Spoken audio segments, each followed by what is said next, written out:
Wait. Hello there, Scene Switcher. Didn't expect you here. Didn't expect you to just throw us into the screen again.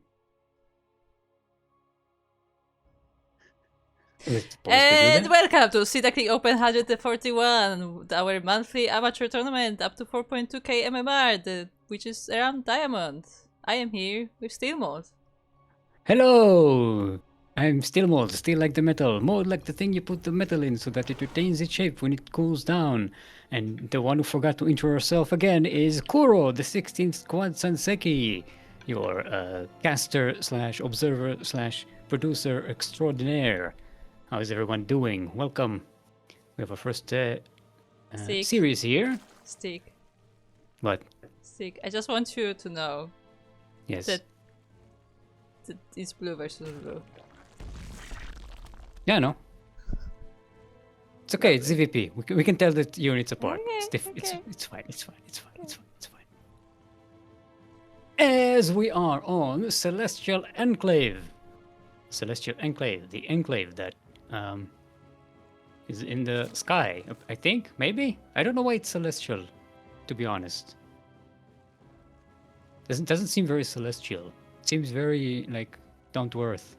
Like it's the opposite of celestial, right?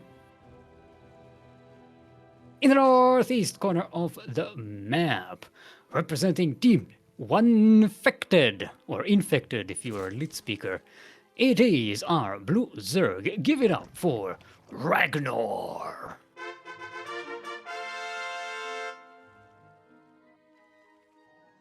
And across the map we have his opponent. It is his first time here in this tournament. I believe coming from Ukraine. It is Alfir.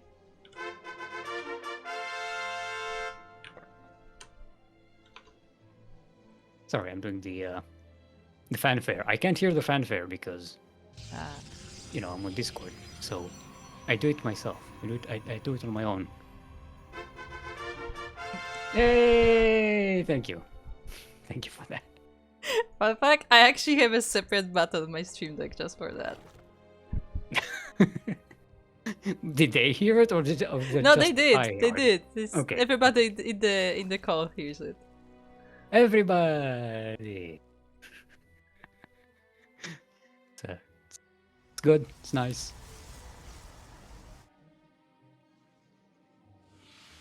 And predictions are open. Well, they're probably closed by now. We are on a delay. How much long did they stay open? 2 minutes. I'll be honest, I don't think I've ever actually participated in any predictions. I participated, but it doesn't matter because I can't bet points, so...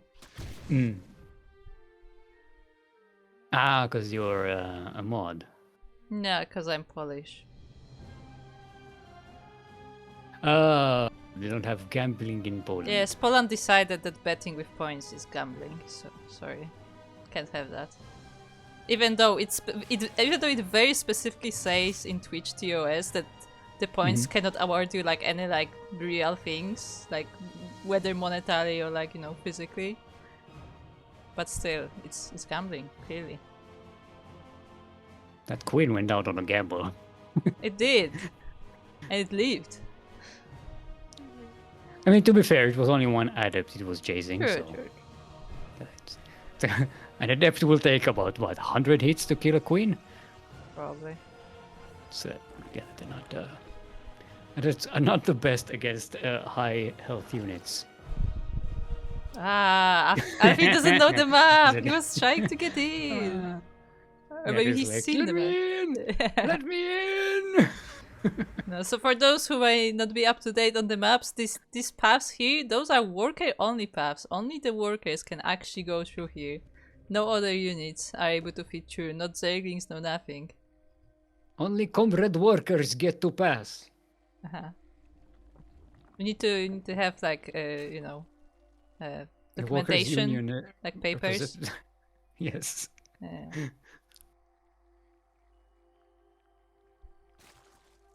Well, Oracle is going to circle around. So far, it hasn't really caught anything, but it is getting a good scouting. Yeah. Let's which say I is did nice. miss some of the Zerglings coming out. And they are all getting ready for a Bane Ooh. Bust. It's not a lot of Banes though. It's only 4. They don't have the speed. I think they should be okay. Yes, the pylon. Oh, it wasn't enough. But that's not enough to kill the whole pylon. And there are plenty of adepts. There are 2 oracles here. One is full of energy and it's just chilling in the back. So yeah, this attack is doomed to fail, as it has. Okay, guys, one second. Where's my F10 button? RagnaR, in the meantime, droning up super hard. Taking this time to just get ahead economically. Game froze for a second. No, it's freezing again. What's going on? Is it freezing? It's fine on my side. Yeah, it froze for a couple of times there. Oh Looks yeah, fine, yeah, okay. I see the stutter. Hopefully it's just on our side and not the players aren't experiencing it. Well, RagnaR going for Hydralisk then, getting Baning speed. And again, droning up super hard. Alfir going for Blink Stalkers with +1 weapons. So going for a gateway army. Did we see? No, we don't have any robotics facility. We have a Twilight Council, but that's it. Okay, 2 drones, 3, 4. The 2 oracles can snipe drones in one shot, so that's nice there. But still, the spore is a bit problematic. Alfir going for a 3rd base. Doesn't look like Alfir is setting up for any kind of a push here. These oracles are harassing. However, it should be noted, these are 2 oracles and they're not getting... They're getting some workers, but it's a bit late for the oracle harassment to really make a dent in the Zerg economy. Because now RagnaR is starting to build up an army. And that's going to be dangerous for the Protoss, especially if there's no, late game tech coming up. We don't see Templar archives. We don't see robotics facility. This is just going to be a gateway army for Alfir. We do have a forge at least for the upgrades, but yeah, this is just gateway man, and the stalkers do go across the map, but the Zerg army just completely ignores them. Yeah, I mean, it helps if your Hydralisks just walk around and get dided without attacking. I mean, it helps the Protoss. However, to get surrounded by Zerglings is not a good idea for Stalkers. They were there without any backup. That's why you need the charge lots around and the adepts.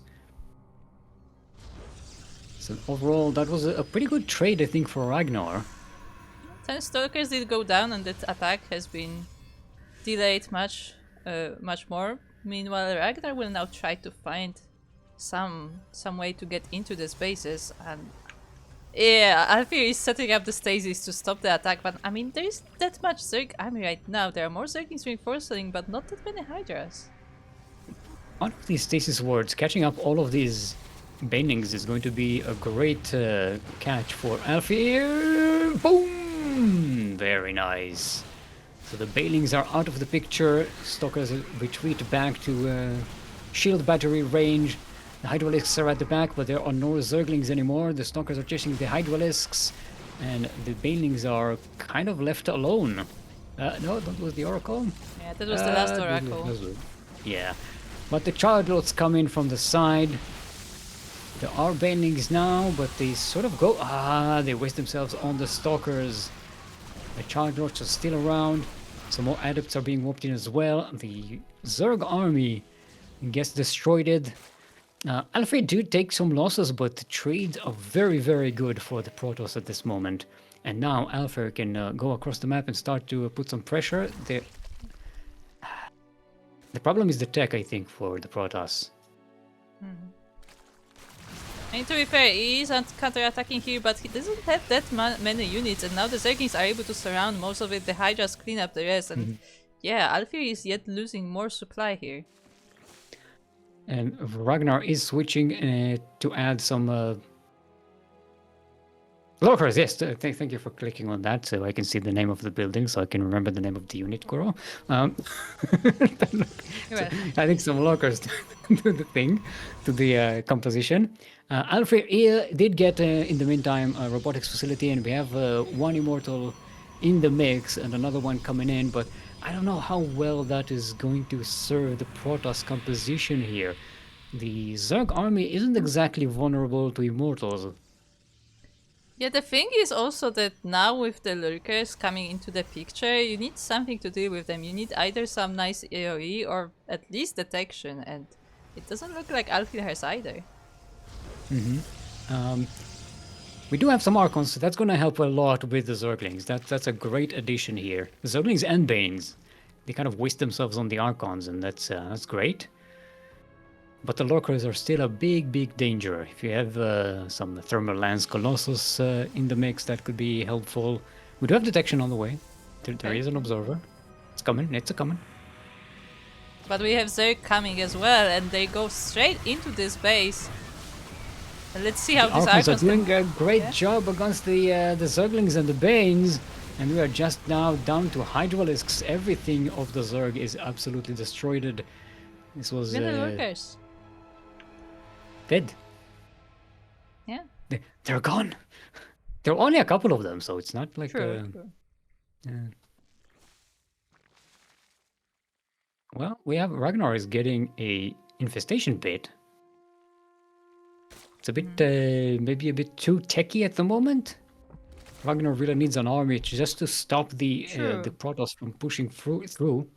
True. I mean, I think maybe he wants to upgrade these lurkers, but yeah, as you said, like this Protoss army is coming right now, and you need those reinforcements to keep it at bay.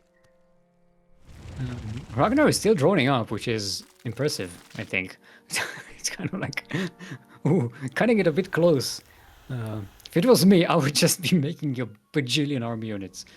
I mean, he did just set up another base, so I guess he has to. Yeah, this is the half base, the at the back, pocket base.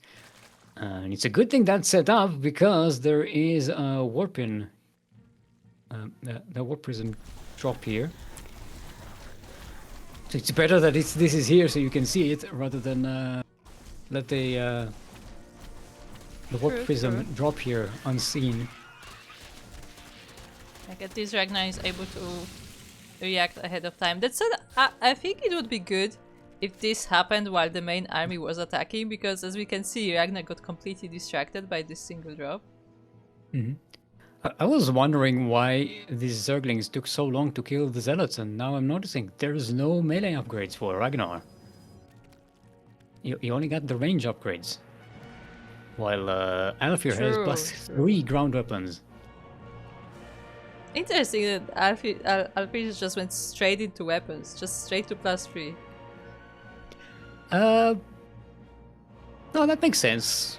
I think it does benefit the AoE of the Archons and the Charge Lots.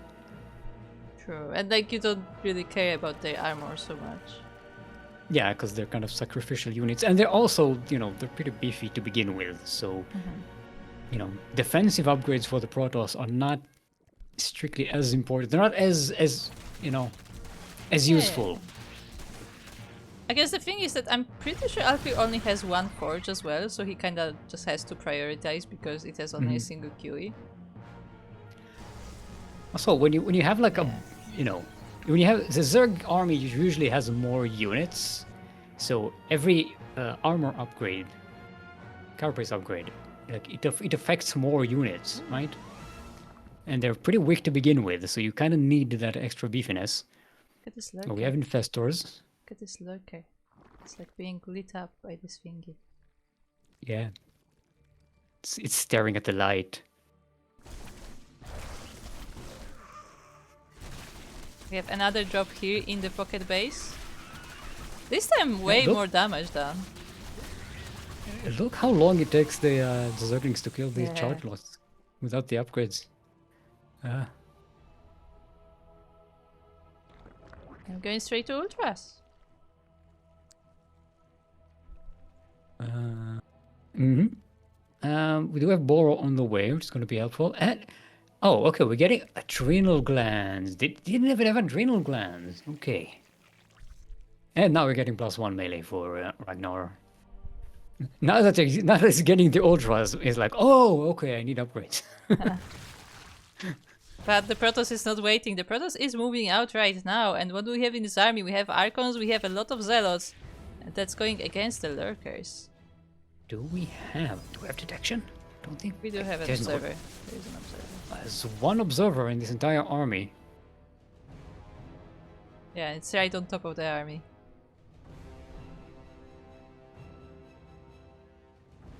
Yeah, that's a bit precarious. If that observer gets snipes, the lurkers are pretty much immune to any attack, right? But it looks like Alfir is looking to outposition RagnaR here and just completely skips the Lurkers. The upgrades for RagnaR are not quite in yet for these Ultralisks. Chitinous plating is still a ways away. But the lurkers come in clutch. They help zone out the Protoss army. Yeah, but look at the army of the Zerg. Like, the Lingbane is completely gone, the Hydras were badly damaged as well, and a few Ultras were lost in the process. I think it was a nice maneuver there for Alfir. But every second that Alfir is hesitating here, RagnaR is getting the upgrades finished, getting more and more units out. Oh, the lurkers are unlurked! They're They unsieged! unlurked! Yes, they are unlurked. They're unlurked. They're not in luck position, and the Protoss army just plows through. And this is the end. GG's cold, and Alfir takes game number 1. That was a nice back and forth there. I was worried for Alfir, but with the mid-game tech kind of lacking a little bit, but you know, there was a comeback towards the late game. Yeah. Nicely done there by Alfir. And again, I really like the way he maneuvered on the map as well. Like, he realized that there's no point in just, you know, attacking face on into the lurkers. Instead, just went around. Okay, let's see what the next map is going to be. Next team up.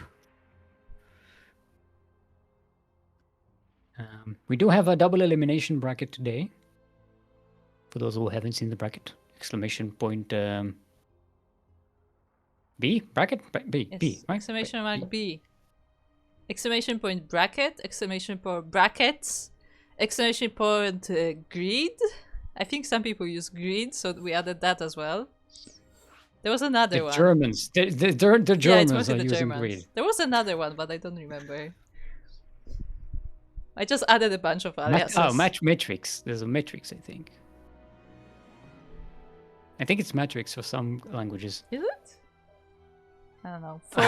For Polish people, it's a ladder. Actually, funnily enough.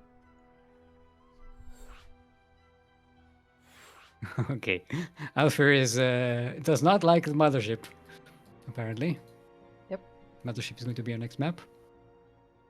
I mean, to be fair, he can negotiate with his opponent. Like, there's no rules Yeah. against that. Yeah, but RagnaR is like, yeah, no, I might. Okay, everybody's ready. Let's get into game number 2. Boop, boop, boop. Horseradish did not make it today. Yeah. Shout out to Horseradish in chat. Cheering for LastKetchup. I mean, LastKetchup got his wish. Ureha is not in the tournament today. Ureha, the current reigning champion. Also, oh no, still mode. What? Still mode.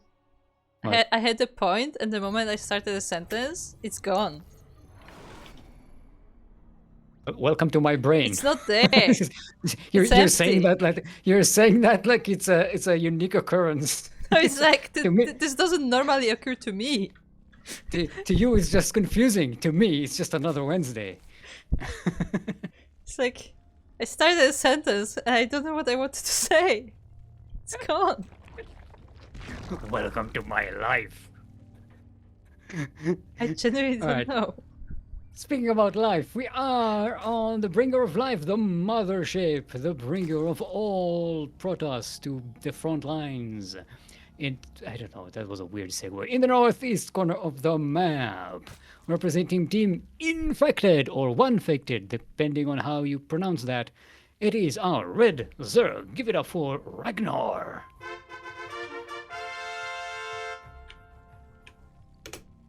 And on the bottom side of the map, also being proxy hatched, we have our blue Protoss player from Ukraine. It is Alfir.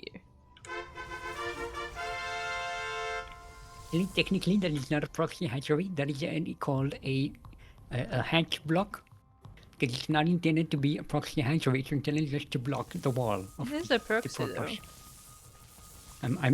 You don't kid, but I am adjusting my non-existent glasses. No, I can hear it from here. You can hear me adjusting my glasses. Yes. No. It's like in anime, like there's a specific like a sound to it as well, and like the glasses always shine, you know. Yes. Okay, now that might be a proxy hatchery. Yeah. Now this is the difference. I mean, it's not blocking anything, so it's definitely not a hatch block. Yeah, but I like how RagnaR, you know, he was forced to cancel it twice, and he's still committing to it. It's like, no, yeah, I am proxying you. Well, the Ducklings are on the way. RagnaR is going all in here. Yeah, but it looks like the wall is solid. Well, actually, he's getting a queen at home, so maybe he's not going all in. It also depends on how well this hatchery is going to survive. Yeah, there are drones on the way for spines. Yeah, like this will be like a heavy pressure, but I don't think it will be like fully all in. I think. We'll see. The slow Ducklings are in. The hatchery will go up. So RagnaR, I mean, you can get a nice contain here, right? On the Protoss for quite a while. If you have spines out. It said this hatchery is quite low already, but with the spines going up, maybe something can be done here. Well, there's going to be a queen with the transfuse, but yeah, RagnaR is going to have to sacrifice a few Zerglings here. Can the queen come out? I don't think it can. Can it? Does catch a decent surround. I don't think it's going to work. The hatchery is going to go down. Ooh, but that's good work there by Alfir. Does it refund if the queen was in process? I don't think it does it? Oh yeah, it refunds. Okay. Units that are in development is also upgrades. Okay. Anything that's not finished in the building, that is being produced, well, the building gets destroyed, gets refunded. Well, right. He needs the creep. Yeah, I mean, he still had the drone here, so you know. But what about second hatchery? No, this is fourth. This is fourth hatchery. It's a fourth hatchery. I don't think he knows about fourth hatchery, Pippin. I like that there's a queen just waddled all the way across the map. Yeah. So this attempt of a proxy hatchery has lasted so long that the queen actually made it here from across the map, on foot.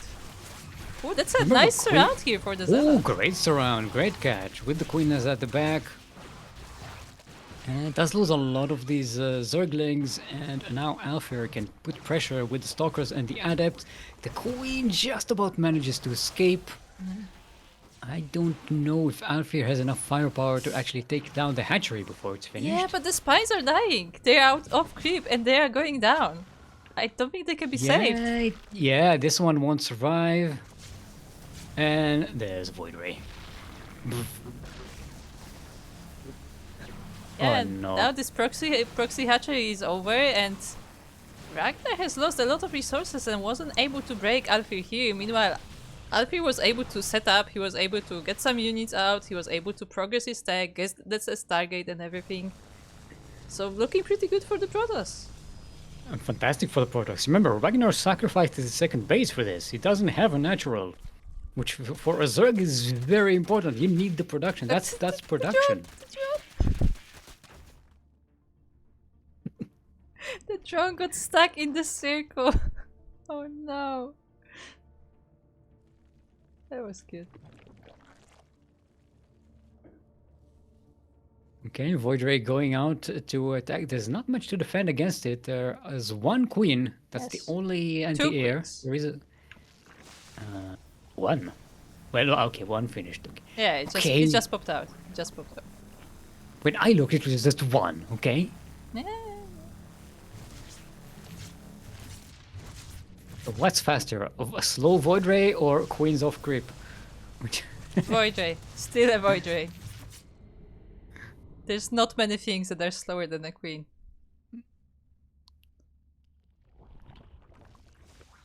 I mean, yeah, I think it's pretty much the slowest unit in the game, right? Overlords? I don't know if Overlords are faster. I think Overlords may be like about the same speed, maybe slightly slower even. Someone check that. There are stats. There are numbers. I shall look in the tomes of knowledge Yes. on the internet. StarCraft 2 Overlord.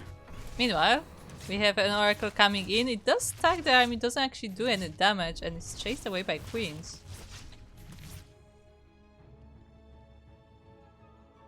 Overlord.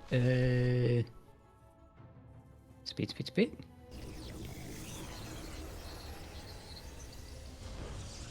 Okay, without pneumatized carapace. Oh man, it shows all the different versions. How do I even read this? What? Okay, it's 0.9. And a queen.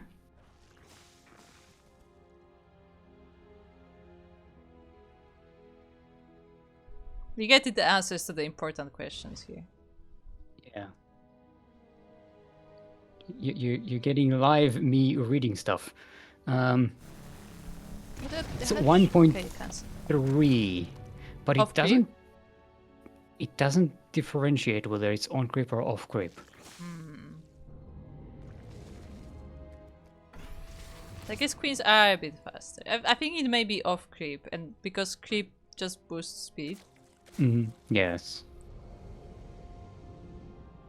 Apparently, if in co-op they are actually slower. There's 0.94. No, actually Wait, they're still faster. They're faster. Just Yeah, they're faster by like barely. yeah, by like 4%. Ooh, look at the butt. We have ourselves a butt. It's a bit of a butt comeback. Yeah, but it won't be No. able to finish. Yeah, no. The Protoss had too much time and too much headedness, and there's a good return there. But a good effort by RagnaR, a valiant effort. Maybe RagnaR kind of exposed his hand a little too soon with the block. Maybe skip the block and go for the proxy hatch. Yeah, So, yeah. If you are has less time planning to retaliate. if you are planning to go for a proxy hatch, then I would say yes, just go for the proxy hatch, because when you do both, like a block and a proxy hatch, there's just too many resources. Like, it's too dedicated, and if you're not able to finish the game there, it's very difficult to bring it back. Okay, so it's going to be Alfir versus LastKetchup. Ah, yeah, we can go EU. Yeah, there you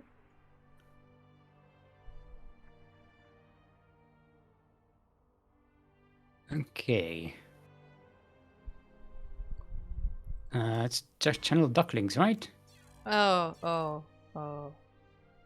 Kind of. CranKy Ducklings is the safer one. It's okay.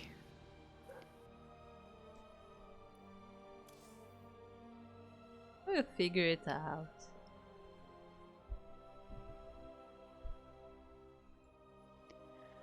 Yeah, it's always a bit of annoying trying to wrangle everybody on EU, because we have a bit of a mix when it comes to the channel. Yeah, so what happened, for those who don't know, is that we had a channel Ducklings before we had the group Ducklings, and it now considers it's two different entities, even though Even though they are the same name exactly, like spelled the same way and everything. So if you join the channel, there's like, I don't know what the odds are. You can be in one instance of it or another. And people in the different instances can see each other. So one is a group and one is a channel. It's very weird. I don't know why that still exists. So I have bad news. I don't see Alfir. Do you see him, maybe? No. Okay, maybe we can catch them.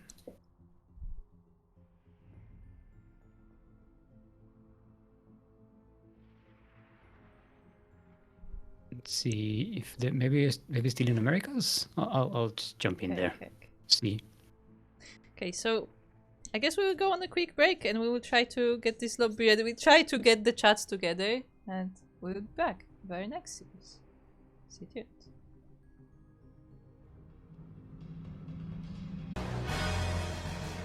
And welcome back to Sea Duckling Open number 141. We are in the second match of today's tournament, and it is LastKetchup versus Alfir. And I am here. I'm still. Hello. Yes, I'm still here. On 10,000 feet. Oh. The map that probably smells the worst out of all the maps. God damn it, Steve. What? 10,000 feet. It can't smell nice. Gotta admit. Southeast corner of the map. It is our blue Protoss making their debut in our tournament. Give it up for Alfir.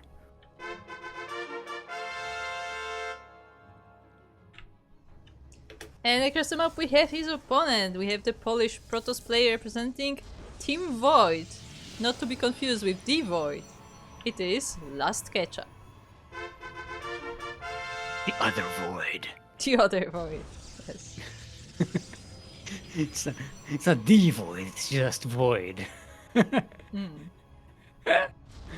That is a Facebook reference for those who don't remember. What's called the Social Network movie reference. I don't think I've ever seen it. So, lose the. Because it was the Facebook, and then they changed it just to just Facebook. Okay. Interesting. I didn't know that. Yeah. It was a bit of a meme at the time. To be fair, I was never very much into Facebook, so I've never opened a Facebook account for myself and anyone. I unfortunately had to. No, I see. My brother he works in IT in the tech industry, so he was a very early adopter of this kind of nonsense, and at some point he told me like once they found out just how boop. No. Oh, no boop, God damn it. No boop. Once he found out just how obnoxious like their practices are, and he was like, yeah, don't open an account. You'll never be able to close it. They'll have all your information and you can't get rid of it. Because he tried to close his account and it just wouldn't let him. He's like, oh, this is insidious. So I had the foreknowledge not to start with it. Yeah, you had the advantage of being older when this whole thing happened. I was younger, and it was like either you are on Facebook or you're not part of the social circle. Like, well.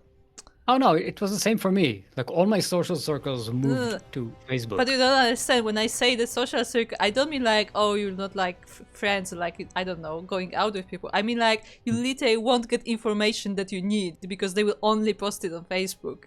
And like, you're just completely out. Like, okay.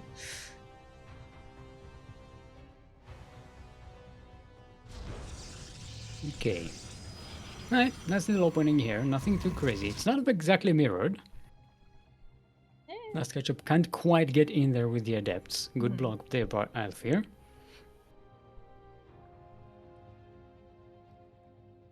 And why is this map called 10,000 feet? No. I don't know. I mean, I don't see any feet. And it doesn't look like it's very high altitude. It does have balls. If it's a ball, that's a ball, not feet. Not a foot. Maybe it's a space foot. It's a football. Huh? Huh? Yes. Oh, also, there's a. If you look at the ball in the northwest, next to LastKetchup's base, Hmm? and look at in the ravine down the cliff, there's another ball there, behind the tree. Yeah, Kind of, yeah. yeah. There's a ball. It fell down. Okay. It's a story. The ball has tumbled down. Yes. Meanwhile, The as we ball have has some dropped. harassment, Oracle harassment going in Alfir's Bay, Alfir is just moving out across the map. That is more than just a harassment. That is 13, 14 dead probes, 15, 16. That is a game-ending move there. Yeah, this is fully all-in, I guess, here from Alfir, because he barely has any workers left, so he has to break LastKetchup here and now. And I mean, he's doing a pretty good job. There aren't that many units. There is one shield battery here to help, but it's now out of energy. Alfred does have the much bigger army, but is this going to last? Ketchup is... Well, he's out of defensive units. There is a Void Ray on the way and another Stalker. Void Rays do extra damage to Stalkers, right? Because they're armored units. If they use the... They use the special ability, right? I just don't remember if Stalkers are armored. I think they're considered armored. Okay. I shall consult the tomes! Yes. Okay. Stalker.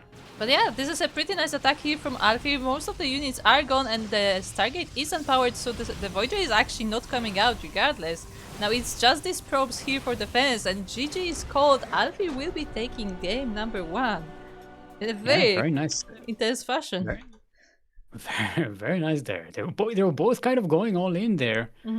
But LastKetchup had the better. Alfir had the more all-inier of the compositions. You know.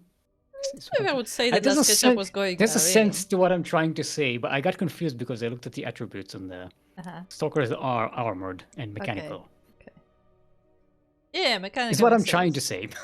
I just wasn't sure if they're armored. Sorry, that was like 5. I tried to say 5 sentences at the same time, and they all mixed into one sentence.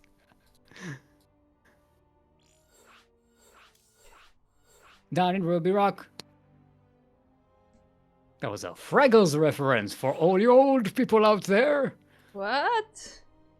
Fraggles. Fraggle Rock.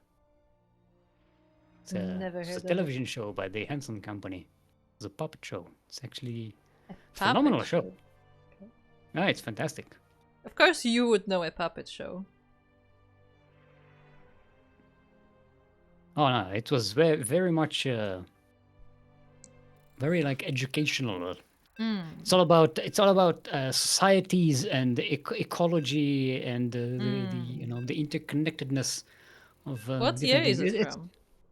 I think it's 90s. It was maybe it was made in the 80s and then I saw it in the 90s, but I think it was not sure. I don't think I've ever heard of it. I think it's all on YouTube. Yeah, you can watch it. It's a pretty cool show. I mean, it's a children's show, but it's one of those things, where they have a lot of jokes that only adults will get. That's just a thing. People sometimes don't realize that, but yeah, that's definitely a thing. Yeah. Anyway, we are speaking of things that only old people will get. This is Ruby Rock. It's the only. I don't know why. Look, I'm segueing things and hope that they work, but it's a crimson stone. Old as a rock, old as a stone, old as geology. Maybe that's the connection. I don't know. There's no ruby on this map. That bothers me. In the southeast corner of the map, it is our Blue Protoss, currently up 1 in this best of 3 series. Give it up for Alfir. No fear. And across the map we have his opponent. It is the red Protoss player from Poland, representing Team Void. It's LastKetchup. I'm glad that LastKetchup gets to play red. Just want to point it out. It's Ketchup, yep. Yeah. Didn't we have like red versus yellow? We called it Ketchup and ketchup and mustard. Yeah. Yeah. Which is a good combo, actually, funnily enough. But not for Protoss. I don't like yellow in Protoss. Fair enough. Because most of their building, the you know, the base skin for Protoss is already so yellow and gold that if they're yellow, it just kind of disappears. I guess so. Also, the lighting on this map makes everything red. So, it's like one of those. It's not as bad as that other It's map the that Ruby. made like. Still. What was that map that made everything so red, like you couldn't distinguish Ultralove? different colors? I think so at the start, when before it got updated. Maybe. I think it was Ultralove. Yeah, I think so too. When in its first iteration. I don't think it was the first iteration. I think it was just that way the whole time. No, they adjusted. People complained that they adjusted it Okay. at some point, so it was a little less egregious. What was confusing on Ultralove is that the map itself was at a blue side and a red side, and it didn't conform to the colors of the It would be players. so fun if it actually did. I would Yeah, love that'd that, be but pretty I cool, think yeah. that would be like too complicated trigger-wise. But it would be require cool. it would require the map to respond to the players. It's I But don't it know would if the be cool. game is set up for that. Yeah, it will. It would. Ooh, the adults managed to sneak in. Speaking of cool. Yeah. The probe was there, but it was not ready to block the wall, and actually the adepts got in. I mean, there is a stalker and a sentry here to defend, but still, some probes will be lost.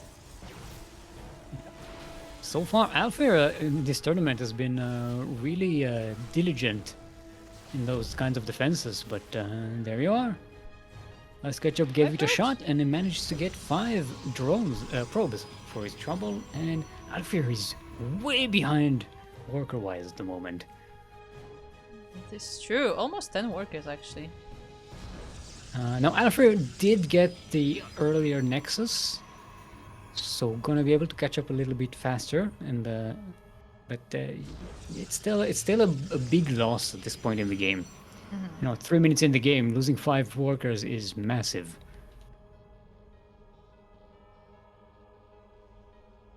Oh, hello, Phoenix. No, that's not Phoenix. That's a fake Phoenix. Fake Nix? Fake, like a. Who is the fake Phoenix? I don't. We had a fake Phoenix. I don't remember who that was though. We haven't had a Phoenix in a while. A player called Phoenix in a while. True. No, we didn't have True either. Yeah, he's playing Brood War now. I'm bringing back all the old jokes today. What a classic. What a classic. I was gonna go for fantasy, but I couldn't make a good sentence with it. So. He's turning into Einstein, Kuro. Me?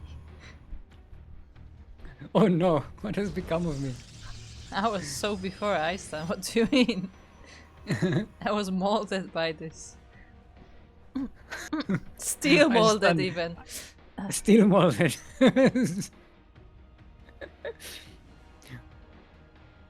Okay. So, hello, probe. Not probe, the other one. Observer.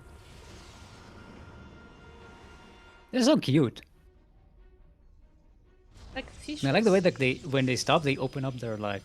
They're with like the a flower. fish. Yeah.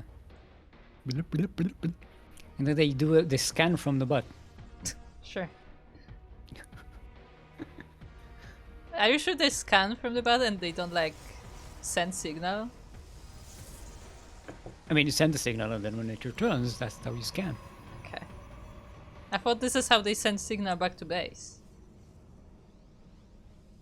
No, that's how they perform the scan. Okay.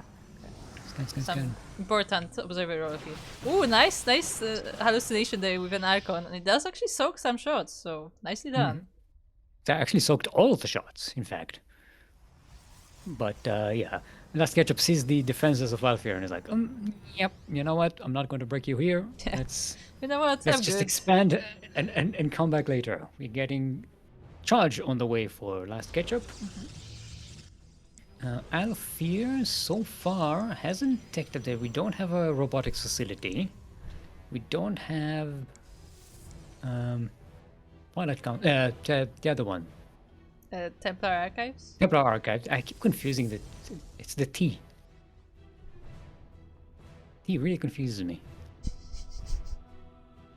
Okay. Not coffee. Get it? Ah, good one, Ah!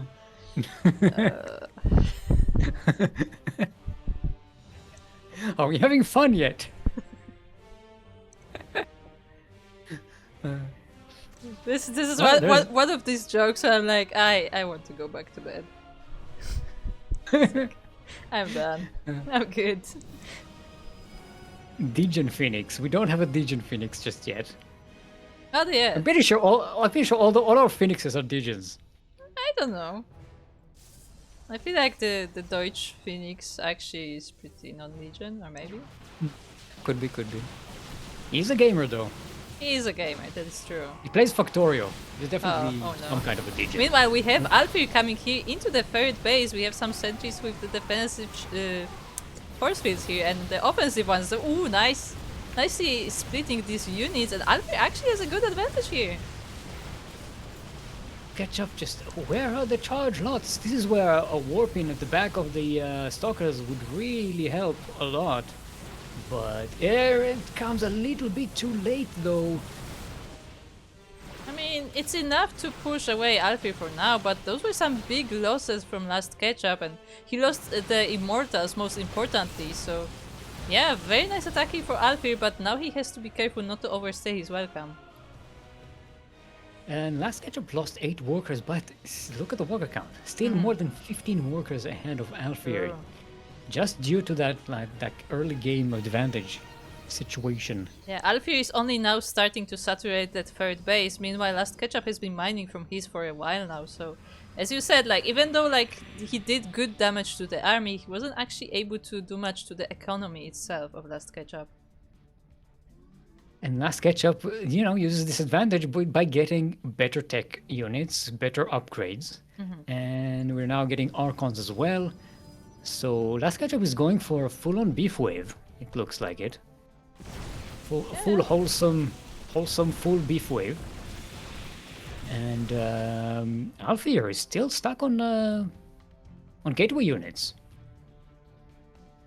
Yeah, I don't think we even have a robo yet. No, there's no robo inside.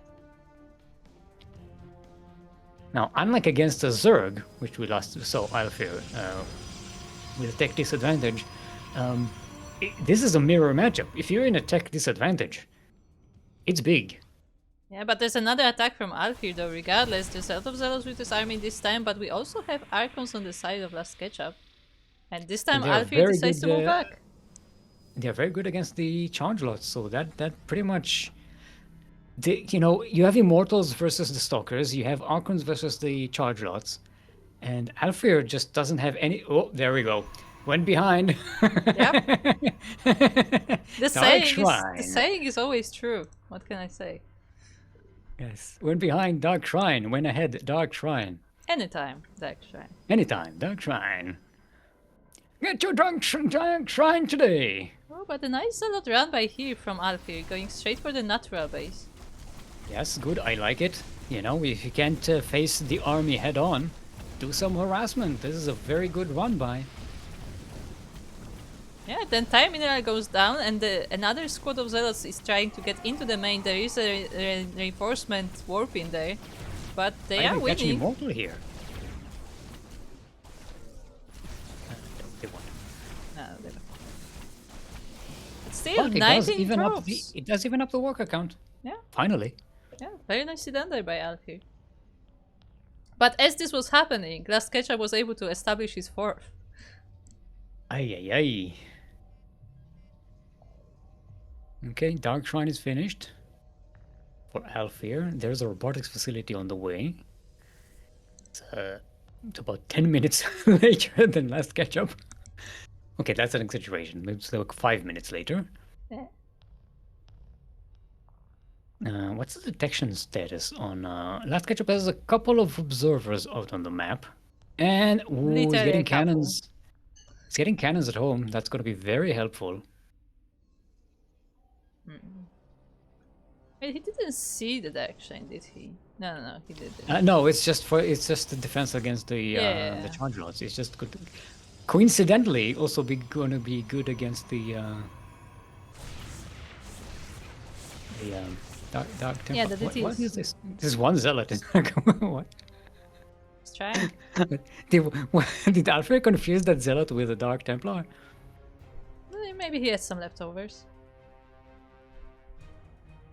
I like LastKetchup is sending one zealot to, actually a couple of zealots out on the map to scout to see what the base situation is.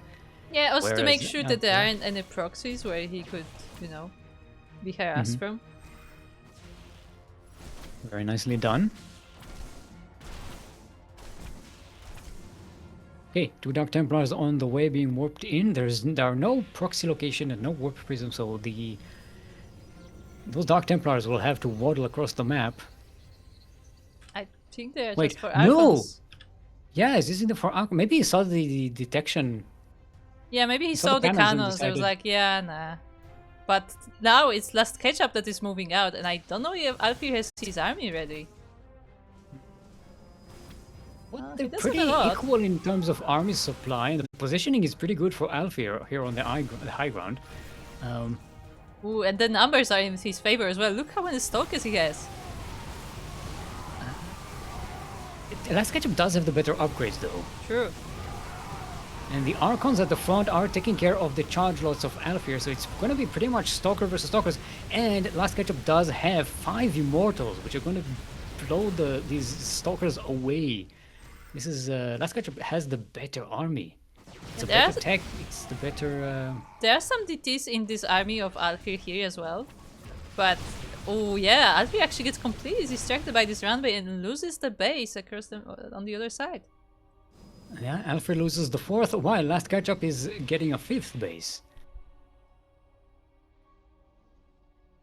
Yeah, and now Alfir has a 1 immortal of his own, but as you said, to 5 of LastKetchup's, that's quite some firepower.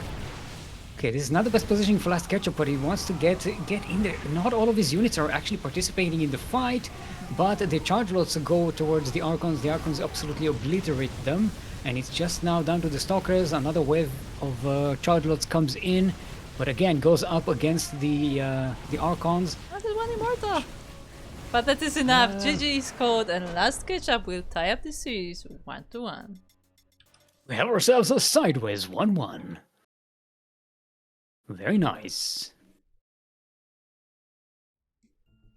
Let's see what the next map is going to be. This is Alfir's choice.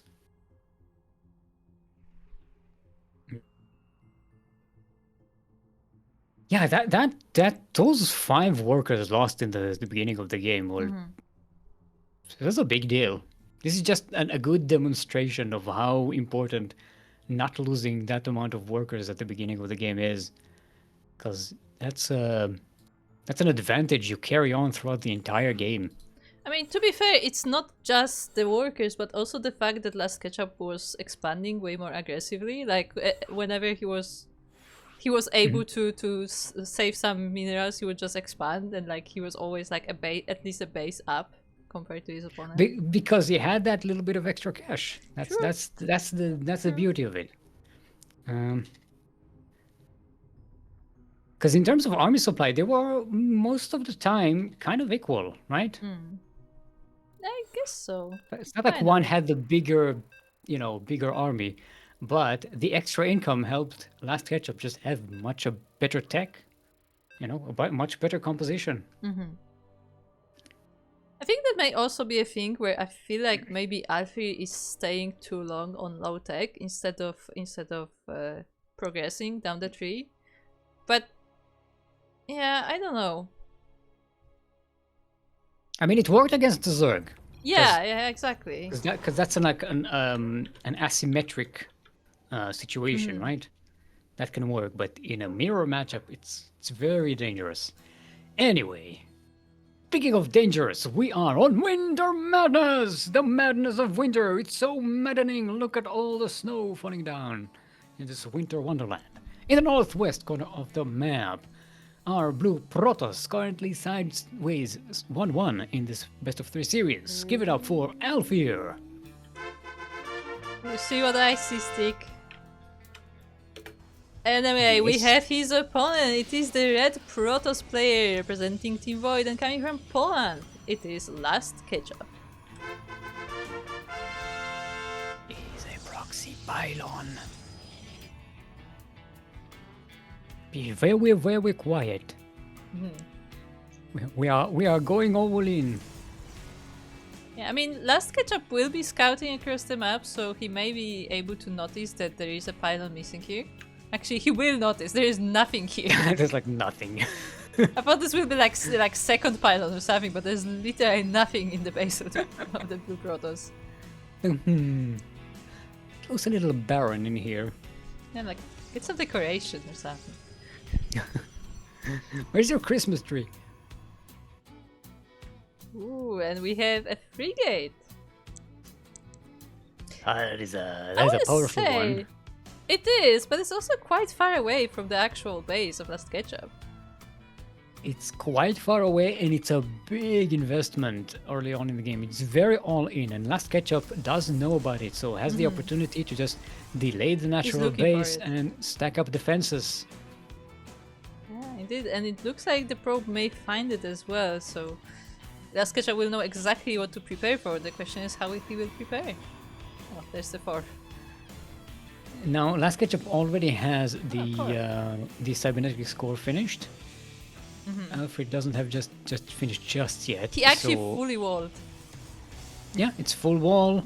He's got the tech. He's getting the ranged units so they can probe. Yeah, yep. Go bye. I like that Alfir is scouting ahead to see what if the wall is a wall, and yeah, it's gonna be. I don't think this is breakable for Alfir. Yeah, I don't think so. I mean, gateways are pretty sturdy, so just 2 zealots won't be able to do it. And even if he gets more, it will be hard to get any coverage on these buildings.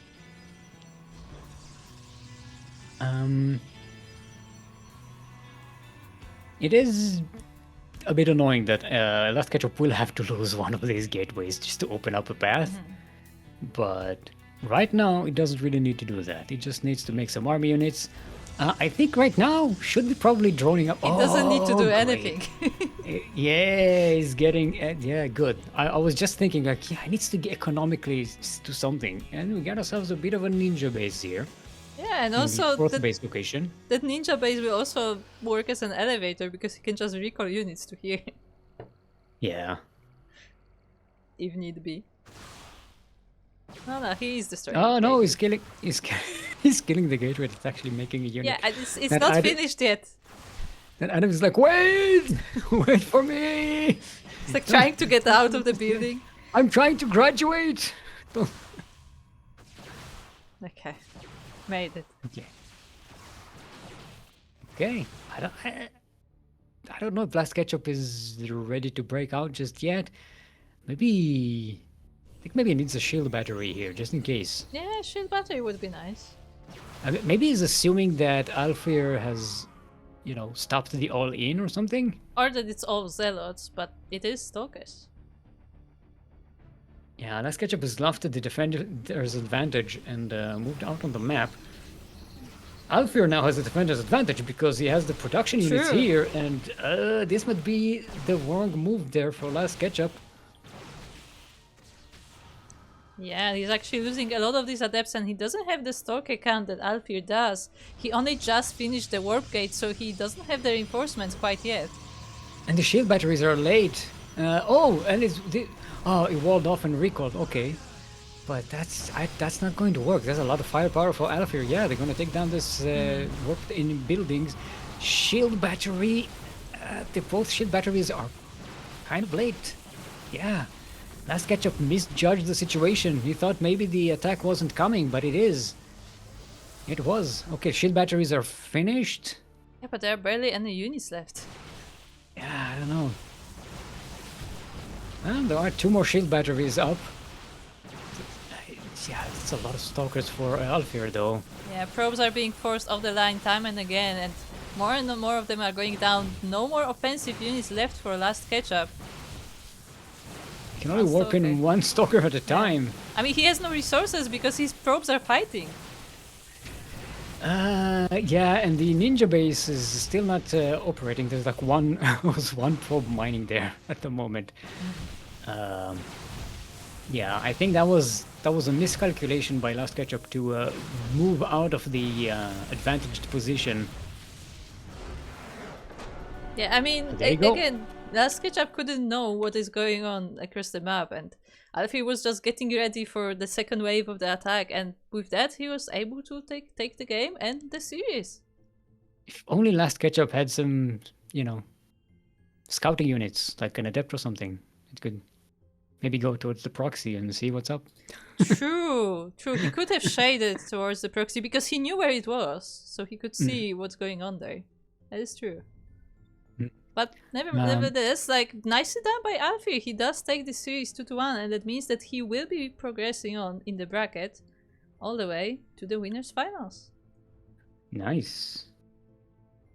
So we do have a lower bracket today, so those who lose are not out of the tournament just yet. We do have best of ones in the lower bracket. Going up, we have LastKetchup versus Sugar Gold.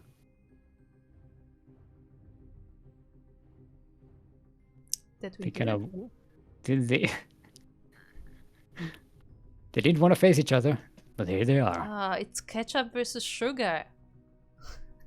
But ketchup does have a lot of sugar in it anyway. It should be ketchup versus sugar into horseradish. That's okay. I think we have an idea for three-way free-for-all for the showdown. True, we should do a free-for-all, and like you can participate if your name is related to food somehow. Condiments. So who do we have? We have ketchup, we have sugar, we have horseradish. Who else do we have? I'm looking at the Wikipedia. Trying to find food-related names. We have peas. Okay, we have peas. Okay. It's gonna work.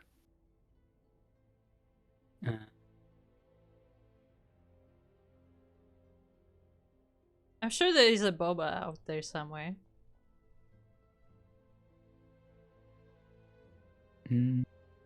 I've seen a few people with that name. I'm literally scrolling to our Discord to see what other names we have that are related to food. Yeah, welcome to the behind the scene of CranKy Ducklings or organizing things. We're looking for people's names that start with food so we can organize. Yeah. Koi could work, right? Kind of. I mean, I don't really eat koi though. Yeah, they're not really food related. Yeah.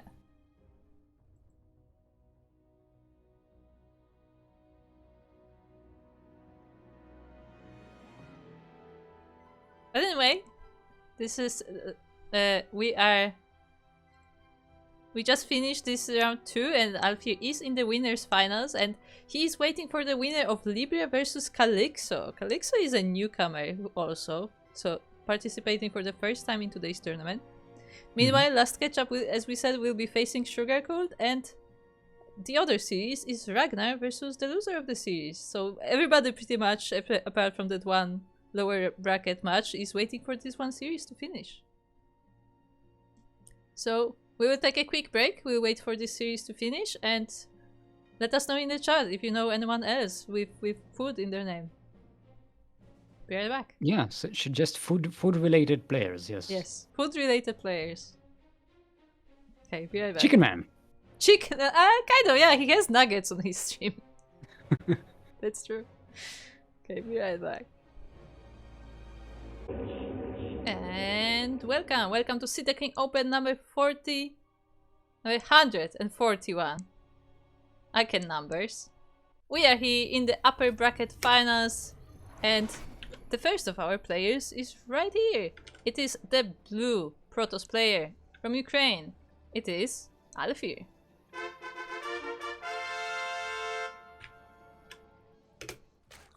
And another new appearance in our tournament, making their debut, representing Devoid. All the way from the land of Poland, it is our red Zerg, Kalyxo. This is Devoid, not Void. Not Devoid, it's Devoid. Devoid, Devoid. Oh no. That's Stan, it's this. Yes, it's distant, that's the one. Wait. Okay. I love our little jokes. Yeah. They make me happy. But also, what I was gonna say, we have more and more people from Devoid joining in these tournaments, which is very cool and very interesting. Yeah, you know, it happens. You know, one person from a team joins our tournament, and there's like, oh, this is actually fun, and hey, everybody, come on in. Yeah, it's really cool. Also, that reminds me what I wanted to say all the way back when I forgot, was that a lot of these players that are playing in our tournaments are now also meeting each other in the amateur tournaments. The amateur... This is an amateur tournament. Yeah, I was gonna say, they have very bad name. Isn't it like amateur league? I don't remember like what the full like name of the organization is, but there is like a series of tournaments. They have weekly tournaments and then like a season finals, and yeah, a lot of the players that we see in our amateur tournaments are now also meeting in those, which is really cool. And then yeah, this is the point. This is why we started this tournament, right? To get people participating. It's fun. Like it's important to give, you know, the amateur players also something to look forward to, so they can grow stronger. They get motivated to go in there and play their games and get good and prosper. Yes. I am trying to figure out where this bridge leads, or is this even? I'm trying to. This looks like a landing pad. It does look like a landing pad.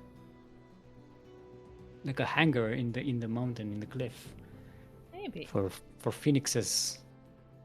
The phoenixes land. This is the orifice that the phoenixes go into and out of. You know what I mean? Do I? No, I'm not sure. Well, you see it, mommy and daddy love each other. Oh no. Alright, we have a pretty standard opening so far. I say opening. An opening. Standard game so far. Yes, Steve. Look at this fountain. It's okay. I Look at the surprised fountain. myself. Yeah, it's wet. Oh no, goodness. Guys, Stick has reverted to 12. Wet I'm and so pink, sorry. yes. And vertical. I'm trying to segue out of this and I can't. I can't pull out. For fuck's sake. I don't know, look at these rings. No, there are rings. Like, Yeah, what it's else? okay. Okay, this is going too far. We're going too far. We cut it out. We're done. No, move away. We have got roaches on the way. Got a lair on the way. Oh, meanwhile, we have an update from Sugaku that some degen voids, as they call them, have outgrown Sea Duckling and will come in swans. There you go. Nice. They've graduated to the postgraduate program. Yes. They're not yet at the professor level. That's Sparkling Tuna Cup. That's a professional zone. Are we gonna get into another education discussion? Because I will say at some point I just gave up like talking about school levels in English, because every country has a completely different system and it makes no sense. Yeah, and they also change all the time. That's Like, true. Also, every 5 years they change the courses and they change like different, yeah, you know. like in my own lifetime, like in Poland, they changed the school system twice. So, you Yeah. know. It's your bullshit anyway. Drop out of school, do drugs. Don't drop out of school. School is Don't drop out of school, don't do drugs. Stay at school. Oh, there's a cat here. where? A layout. It's not a cat though. It's more like a dog. It's a layote. It's a coyote and a lion at the same time, but it has like goat horns. Looks more like a hyena. A little bit. Kinda, yeah. Or maybe like what's that Australian thing that got extinct that has a the dog with the stripes? Thylacine? Um, I don't know what it. I know what it's spelled like. I don't know what it's pronounced like. it's not a platypus. I mean, some reason I'm thinking Thylacine. about platypus, but it's not Thylacine? one. Thylacine? The tiger? Not the tiger. It's not a tiger. The wolf? God damn it. You know what? This is time for me to go and Google. You know what? Yes. But Because why won't they? You Why don't did the need information to fairy get to get the information? Because I know how to spell it. I don't know. The Tasmanian tiger. There you go. That's the name. Yes, Tasmanian tiger. That's the one. But So not at all what you were saying, which is no, why no, I was so look, confused. look at the name of the page. Look at the name of the page.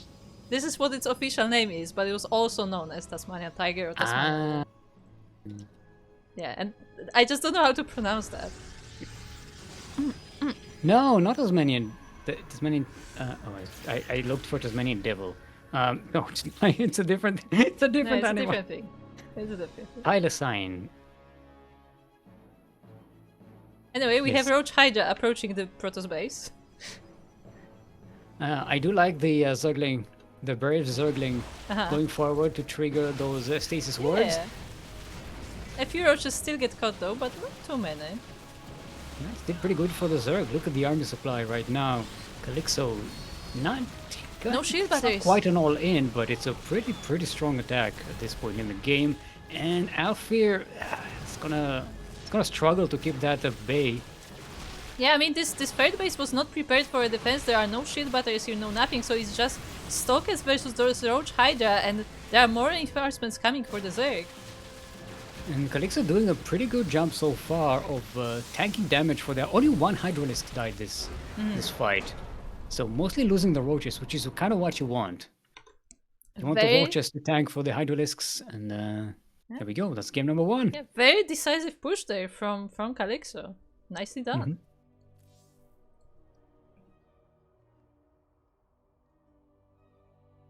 We never live 12. We just gain experience at being 12. I like this quote. Good one. Yes. Pretty accurate.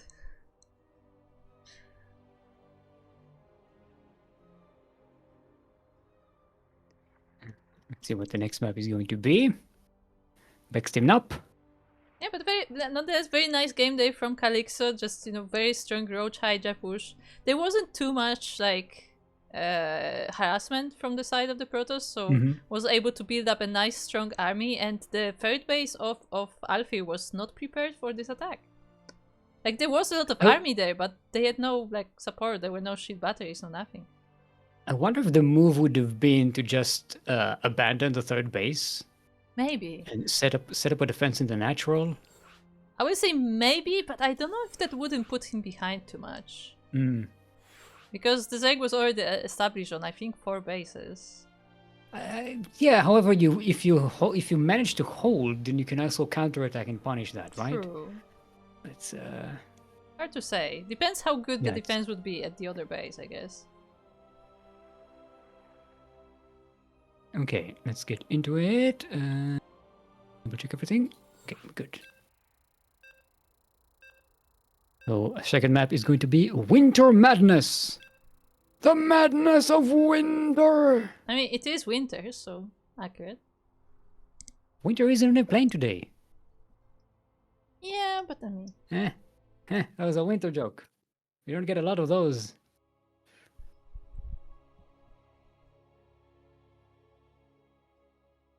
we have summer? What? I don't think we We have have a- a summer map, no. We have a player called Winter. Don't have a summer, autumn, or spring. I'm trying to remember. I feel like there was a summer, but maybe I'm wrong. Anyway, There was a forget the summer. sunset, but I don't know about summer. That's not a season, Kuro. It's not, mean, but like it's close. Actually, you technically, know? well, if you're in like the in next to the poles, True, true. you know, the global poles, not Polish poles, the different poles. When you're close to the poles, the sunset means it's end of Yeah, the year. sunset is technically the season, right? Yeah, true, true. Speaking of winters, we are on the madness. We're in the southeast corner of the map. It is our blue Protoss. Give it up for Alfir. If waifu anybody here, recognizes who this waifu is, let us What know. anime waifu is this? Please identify. And across the map we have his opponent. It is the red Zerg player from Poland, representing Devoid. It is Kalyxo. Not an anime waifu. Not an anime waifu. Unless under I this mean, hood. I mean, Under some this people are hood. into that. I mean, Maybe- under this maybe hood, she's a there could ninja. be. There could be an anime waifu. You never know. Because we One just of in those the hood. dark anime. And I have six Zerglings moving out, ignoring the probe Link- completely. Link Team 6, as we call them. But Alfir should be seeing this and is preparing a wall. Yeah, also full of, following the Zealot. gateways. So, should be fine. And these are slow Zerglings, so the Zealot should be coming out just in time. Boop. Oh, don't leave the door open. I like how he did pop into existence. Literally with that sound. Okay, we have another Zealot on the way. Oh, I like it. I like Kalyxo is trying to split the Zealot, so... Yeah. And it got gets us one. surrounded. Yeah, But nicely done. there's the chrono boost is going to take out another Zealot, but the wall is going to be not a wall anyway, so maybe that's not even going to matter. Yeah, the gate was so low that the Zerglings just chewed through it regardless, and now they have an open way to the main base. And that's a whole bunch of Zerglings to have in your base that you don't want. Kalyxo in the meantime is droning up, so this is not going to go all in. This is just fantastic early game harassment here. Yeah, like he did make a few more Zerglings than the original 6, but still, this is mostly a harassment force while he is working on the economy back at home. Another Zealot gets surrounded. But it does survive. And we get 5 probes and 1 Zealot and 1 gateway for 10 Zerglings. That's a great Not bad. little exchange in the beginning of the game. And the wall is now, deconstructed. The wall is not a wall, it has been dewalled. Yes. No, the wall is a different player. Yeah, I was hoping you'd catch that. I was thinking, how much should I pronounce the D as a T? I was like calculating in my head as I was talking. Just, yeah. I have No taught regrets. you well. Anyway, the Protoss is now here. There is a counter-attack, but there are queens here to defend, so I don't think these few gateway units can actually get much done. That said, the queens are backing off from the Zealots. Yeah, that's a nice catch on that spine as well. The queens don't have enough energy to transfuse, but there is enough. I think they'll go down, but 8 workers do go down, so that's a great amount of damage for Alfir to be inflicting right now.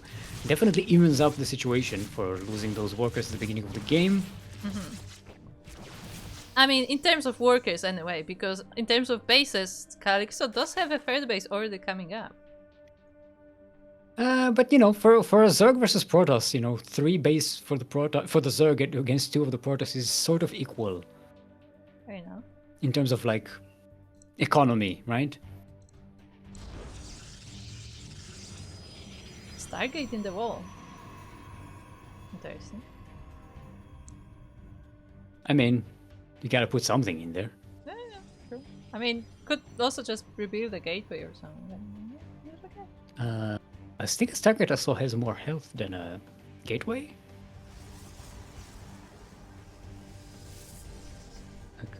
I like a little bit more. How much does it have? 500.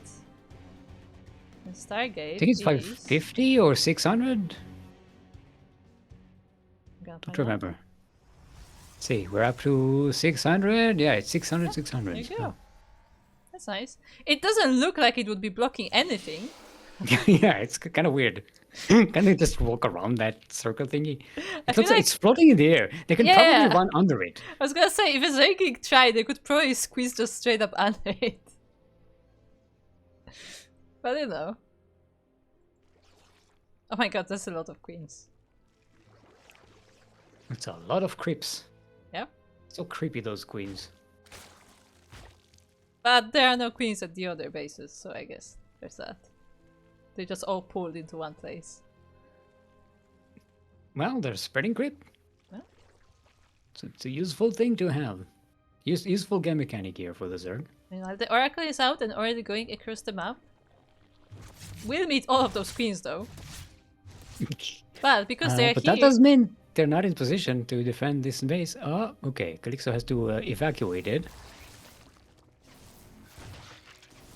Still gonna catch a few of these drones. Oh, nice saving the drone with a spore. Oh no, it was not saved. Oh, the queens actually moved away. Ay, ay, ay, flying units are so annoying to deal with.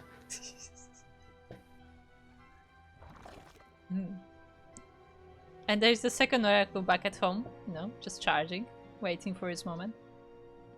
Legacy of the world. Look, space. Oh, look at the space. It's spinning. It's So like, pretty. it's I think the platform is spinning. Maybe. Anyway.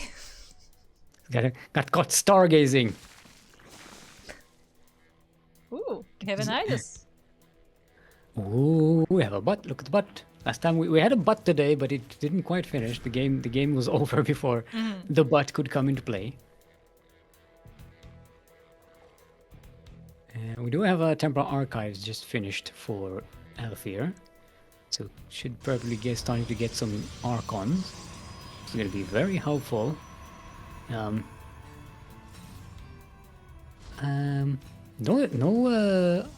robotics facility though. So I guess the roaches. Oh, I suppose Alfir could get a Void Ray though from that Stargate. And Zealots can be pretty good versus Roaches as well, depending on number. Now, where is the Nidus coming? It's coming straight into the main. But it will be in vision. It is in vision. Alfir does notice it, sending an Oracle to attack it, but it doesn't quite do enough damage, I don't think. Maybe it will barely stop as well. finish. Yeah. Yep, spews out 3 roaches, 2 roaches actually, and that's it. Kalyxo is retaliating by just getting a bunch of drones. I mean, it should be noted, Alfir is really behind in terms of army supply. Has been banking quite a lot of resources. Yeah, but does it really matter if Kalyxo is not really getting like much done with that army? No, it means that Alfir is getting away with being behind in terms of armor supply until he builds up his forces. And this Nidus is going to get thrown down, devoided, if you will. No, it's de-devoided, because Kalyxo is from the void. So if he's using if the Nidus goes up, it has been Alfir gets devoided. But if Alfir denies the Nidus, then Kalyxo gets de-devoided. Am I being logical? I take your silence as agreement.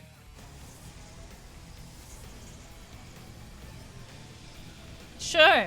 Yeah, what he said. Yeah. Pay attention, group. I'm saying important things here. You lost me on like second There will be a sentence. test later.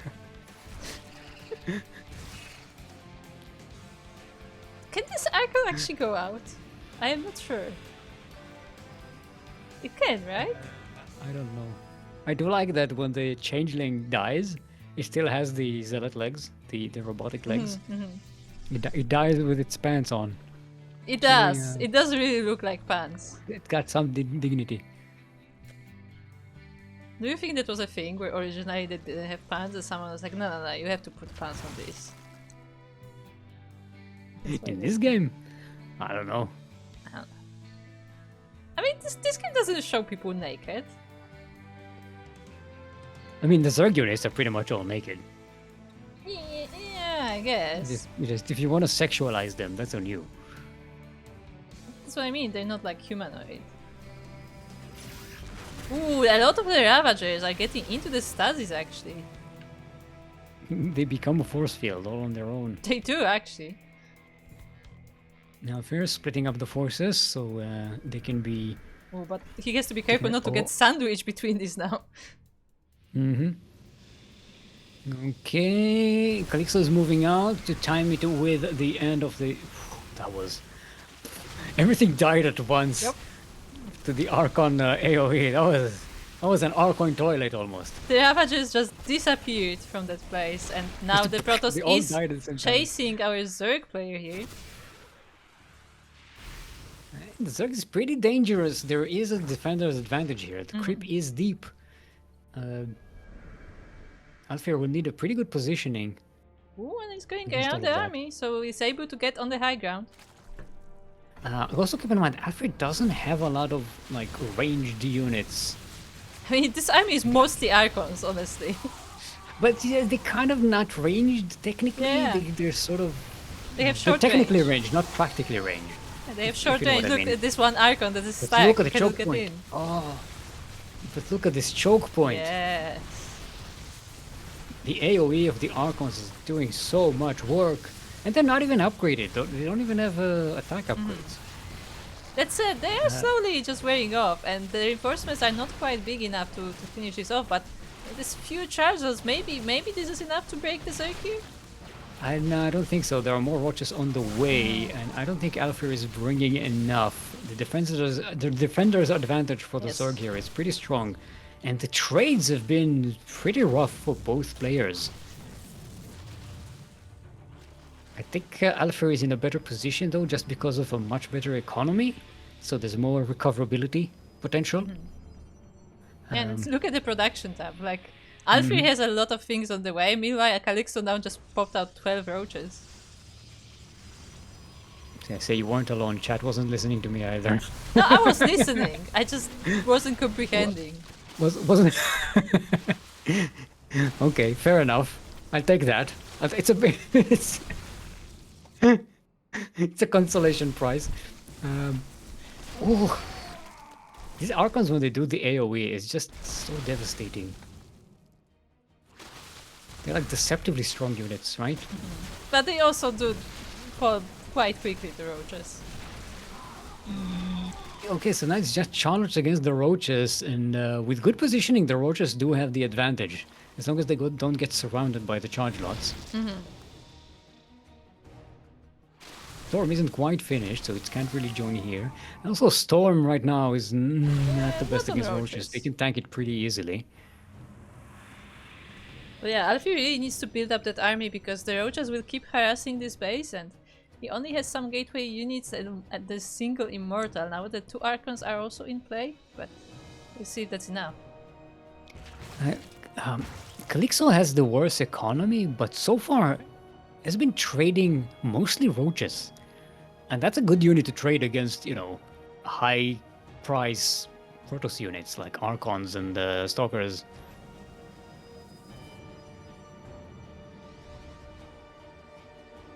Another attack here from Kalyxo. The single Archon will hold the fort, but only for a little bit. Okay. Ravagers are doing a decent job of zoning out the Protoss army, but... don't hurt yourself. Oh, two There's immortals. not much to buffer for the Zerg army though. This is just roaches now.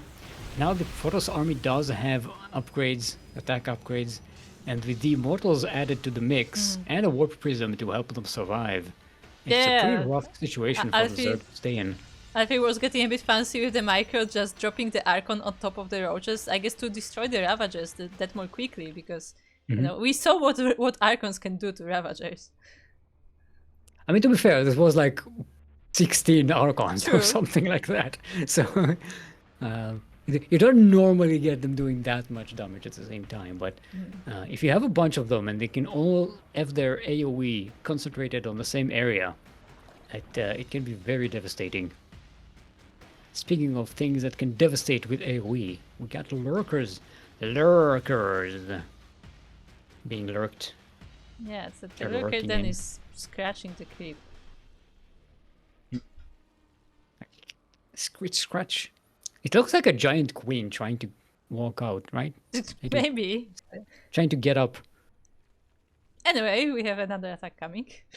It looks like a queen doing a Dijon duck. Ooh, the lurkers though. Look at the lurkers. Detection for the Protoss? No detection at all. There is where are Storm the though. oracles? There is Storm, that's true. What happened to the oracles? Are they both down? Yeah, they're down. Yeah, the oracles were downed. I like the addition of the Hydralisks here a little bit for some extra DPS. The Protoss army has to walk straight through the lurkers every time. I mean, we've tried to get on top of this with the observer, but I don't think this is enough. Yeah, there is an observer now, but it's just way at the back. It's been too late. The damage has almost all been done already. Kalyxo has reinforcements on the other side of the map. They're not exactly coming in though. So I don't know if Kalyxo has enough here to break this. But that Oh, is the a lot of lurkers have been lurkers. delurked. Now they are lurked. Yeah, and look at this Protoss army disappearing. I mean, the Storm will help, definitely. The Archons will now join in as well, so maybe this can actually be cleaned up, but with so many losses. Kalyxo does have another army at home. It's not very big, but it will be able to defend against what little Alfir has left here. Both players are just... Every engagement, they're just losing so much. Important to keep in mind though, this is mostly a Hydra army now. There are still a few lurkers though. Hydralisks are a good unit, but they need something to buffer for them. They can't leave the area of the lurkers. Ooh, and the zealots come in. And the charge lots, they charge through, yeah, without anything to buffer for the Hydralisks. The chargers just get right on top of them. And I think this is a snowball effect for Alfir right here. Yeah, very likely. I mean, we will see what the reinforcements are for the Zerg, but it does look pretty good. So many Ravagers, but I mean, the Charizards will destroy them, right? Yeah. Ravagers are pretty squishy compared to the Roachers, sorry. And there goes the fourth base of Kalyxo. And it doesn't look like the Protoss is stopping anytime soon. Just continue marching on. Charlots are coming in for reinforcement. And the army of the Protoss is dwindling down, but not fast enough. The Zerg is being steamrolled at the moment. Yeah, but there are more Roach reinforcements coming in, and the Archons do fall to Roaches fairly quickly. So this single Immortal is not able to finish this. By the skin of his teeth, Kalyxo manages to stand strong, but more reinforcements coming in for Alfir, and the attack goes to the fifth base location of Kalyxo. Yeah, and the reinforcements are just chargers. More and more chargers. I mean, the few Archons did arrive as well. And we'll try to attack from this different angle. Charlots are what you want here in the beef wave, right? You kind of want this to buffer for your tech units. Yeah, and look at them doing short work of this Roach Ravager army, and now on top of the base, and with that, GG is called. Alfir will tie this series 1-1. Yes, very nicely done. Well, that was a very strong back and forth between the two players. They were, pretty much every engagement almost lost their entire army. Yeah, this was very close. Like, basically fighting until the last unit.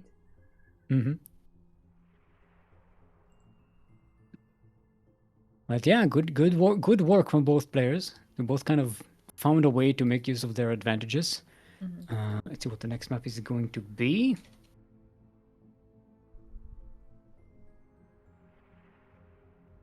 Is it going to be Mothership? I like Mothership. It's a pretty much. I don't think so.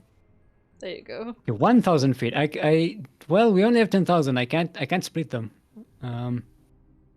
It's only Uh-huh. 1,000 feet is only a tenth. I can't. Uh-huh. We can only pay on the 10th of the map. I don't have a change for 10,000.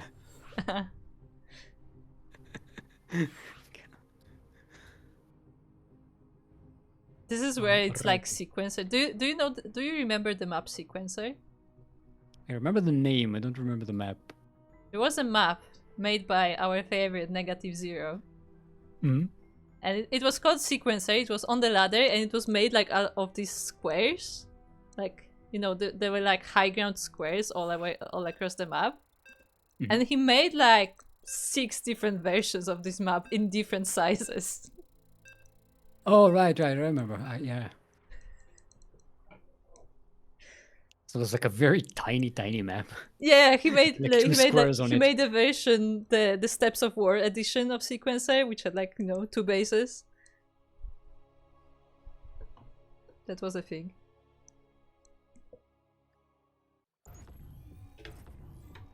-0 come back. I miss the Mimi maps. Hmm.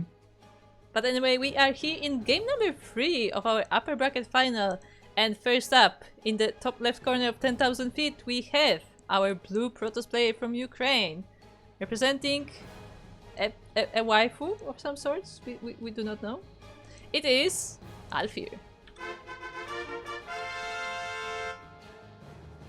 Yeah, non-specific waifu. In the southeast corner Maybe of yes, the yes. map, representing the Void and the land of Poland, it is our red Zerg. Give it up for Kalyxo.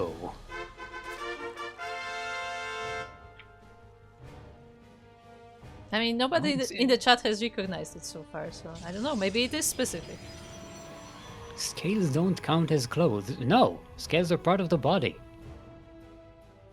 They are not clothes any more than hair is clothes. You do realize that most animals are naked. Yeah. Pretty much all of them. Unless you put like a cute something on a dog or like, you know, one of those. It pretty much never works. Don't put clothes on animals unless they need them. But there is an option when they need them. Yeah.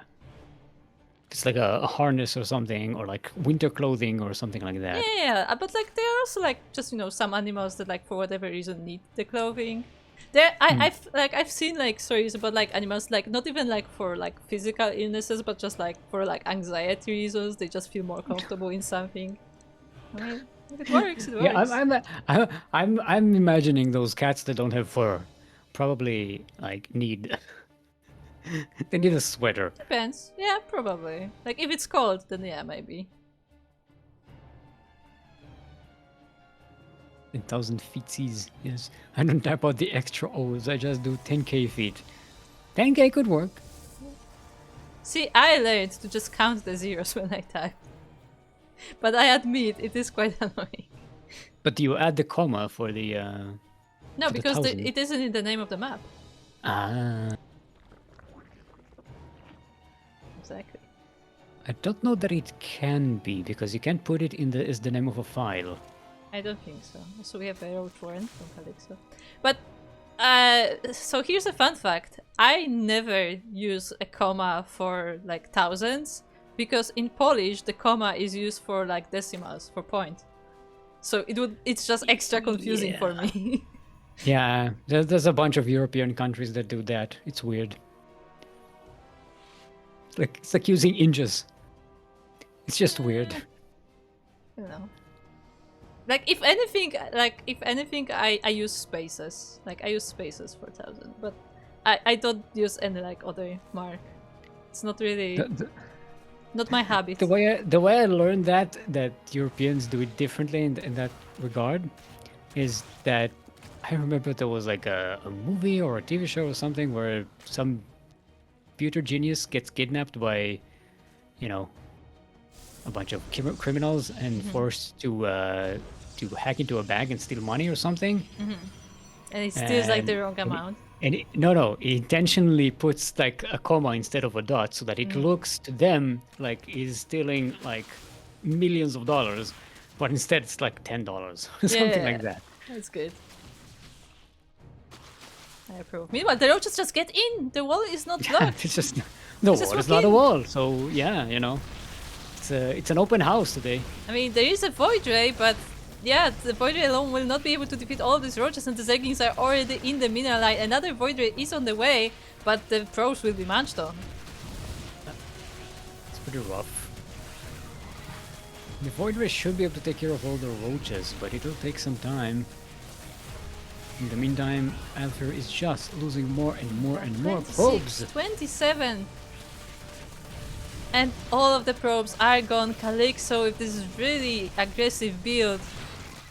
And yeah, is able to break through Alfir's defenses. I mean, even if he does clean, even if he does clean it up, he has no workers. I mean, he could, I guess, go across the map. There's one worker being constructed right now. Sorry, it is on the way. True. This is on the way, yes. Oh, there's another one as well. Okay. So we're gonna have 2 workers. Okay. I guess they must have been already queued up. Fair enough. Yes. This was the last one. I mean, he got enough for another one. Okay. Yeah, he's making out. Oh, he's got the income. He's making them. There's so many Zerglings though. Yeah, and with that, she's called Kalyxo. We'll be taking the series 2-1. What an explosive ending to the series. What a Chad Zerg move, right? Was that even a 2-base roach all in? Yeah, no, it was. It was a 1-base. It was a 2-base. I mean, there was a second hatchery. I don't know how saturated it was. Yeah, very nicely done there. But Alfir is not out of the tournament just yet. There is Sugarcolt is waiting in the losers finals.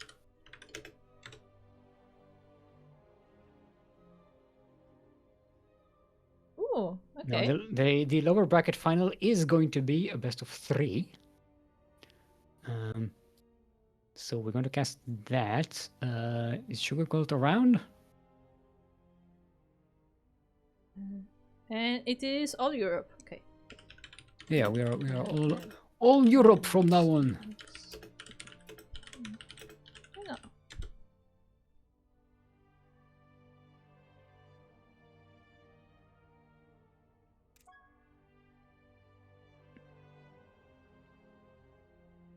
Hey, good morning, Ice-Tan. We were talking about you earlier. We were actually. Koro was doing puns. No, I wasn't. I have no idea what you're talking about.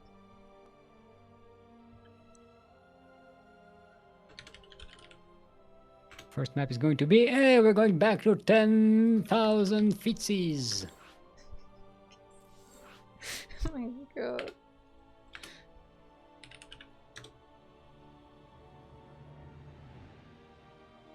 That's awful in the what? I just wanted to know. Because I was doing like 3 things at once, so I didn't switch out of the casting tool window while I was doing something else. And now I look at my casting tool, and like one of the little boxes for text just says "don't." That's it. No Just context. Just don't. What? The suggestion of the day: don't. Just don't. Computer says don't.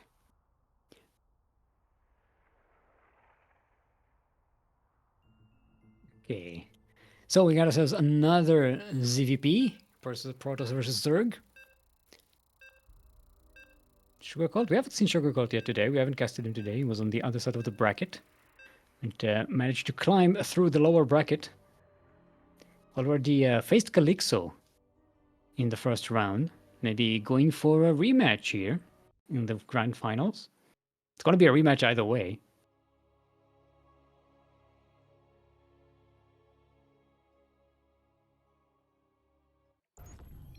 You are not a wizard, Harry. You're just a regular kid with a lot of social problems. Anyway, speaking of problems, We are on 10,000 feet. Which definitely requires some fungal cream or something, because boy, does it smell here. In the southeast corner of the map, making their debut in our tournament, all the way from the land of Ukraine. It is our blue Protoss. Give it up for Alfir.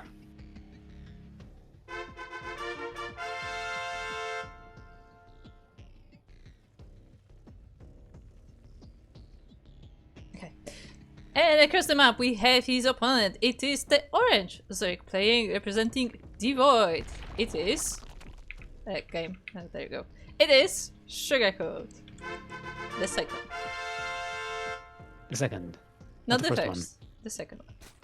Not to be confused. Not to be confused with the first Also one. predictions. Oh, yeah, true. Okay. See, we made the lobby too fast, and I actually had to wait for the previous predictions to run out before I was able to switch. Also, I have not missed a single prediction today. Just want to point it out. Where's Captain Fish? He can't be here. He's too busy. True. He's busy being an educator. He's learning education. Teaching all the little kids how to be good at StarCraft. True. I mean, look, I was 7 when I first saw StarCraft, so you know. No, I think 7 was when I first played StarCraft. Something like that. I think it came out when I was like 14? Maybe? No, maybe 13 or something like that.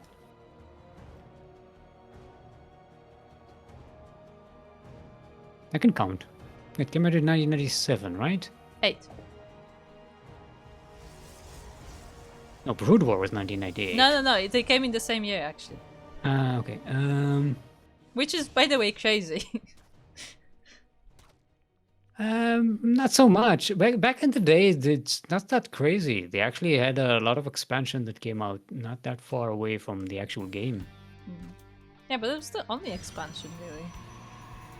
I mean, unless you want to get into all the other stuff. Yeah, so I think I was maybe 14, 15.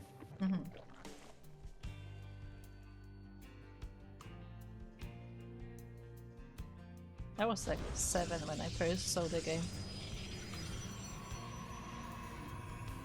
And then my brain did not function ever since. No, it was gone. It's just gone. Into the That's- degeneracy It of was StarCraft. no, it was like, you know, I saw the Zerglings and it was a love at first sight. You know, and I knew. I called them wolves. I remember. Fun Zerglings fact, were that was wolves. a game that I actually played the demo first.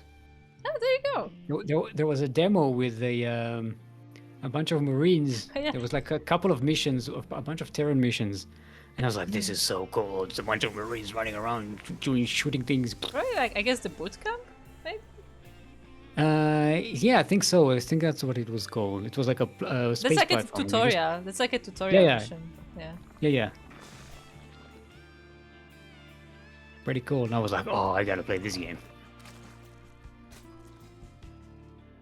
As I realized that the viewers did not hear our earlier conversation during the break. Yeah, we had ourselves a little puddlecast of our own. Yes, we had a podcast during the break as we were waiting Talking for about one of the old series. games that we used to play back in the day. Yeah. And we were talking about how so few games do demos nowadays. So, you know, the Yeah. only way to try a game is to like actually buy it, play it, and then maybe you can refund it if you don't like it. But like you cannot just try a game. It is starting to change a little bit in some genres. I mean, I guess it's changing because a lot of games are like free to play with like, you know, payments later, to put it that way. So maybe that's what changed things a little bit. But to be fair, there's also like, if it's like a AAA game, you kind of pretty much know what the game is because they're pretty much all the same game with different stories. I guess. So it's not like you need a Call of Duty demo nowadays. True. You gotta know what that is.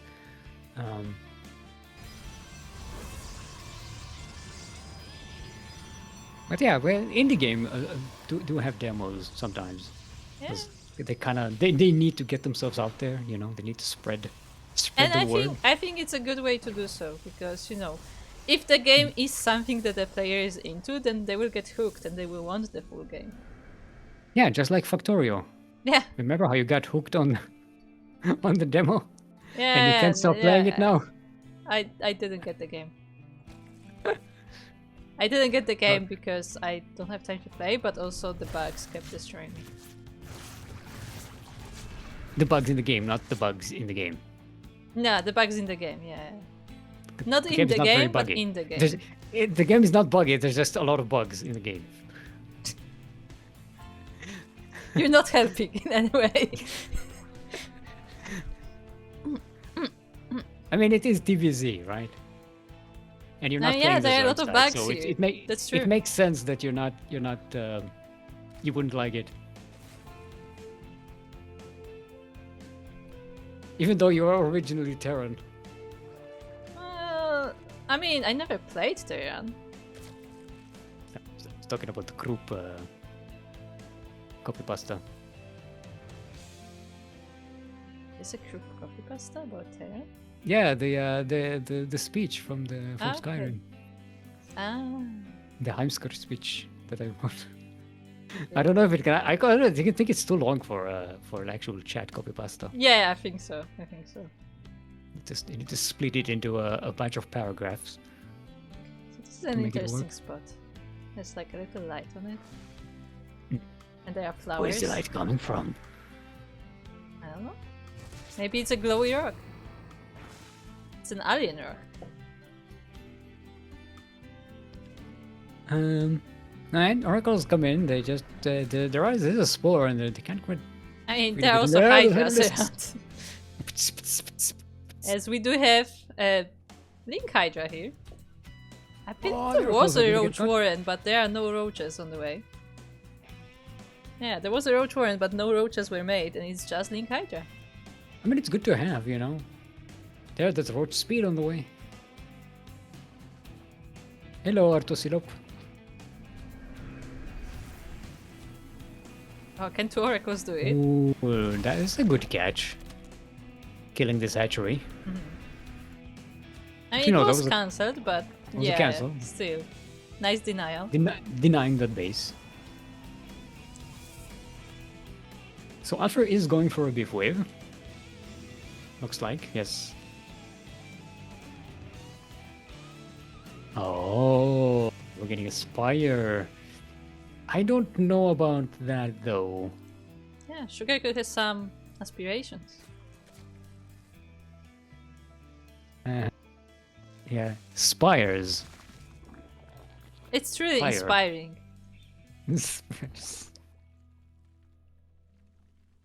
I know. I don't know how well that would work against the Archons though. True.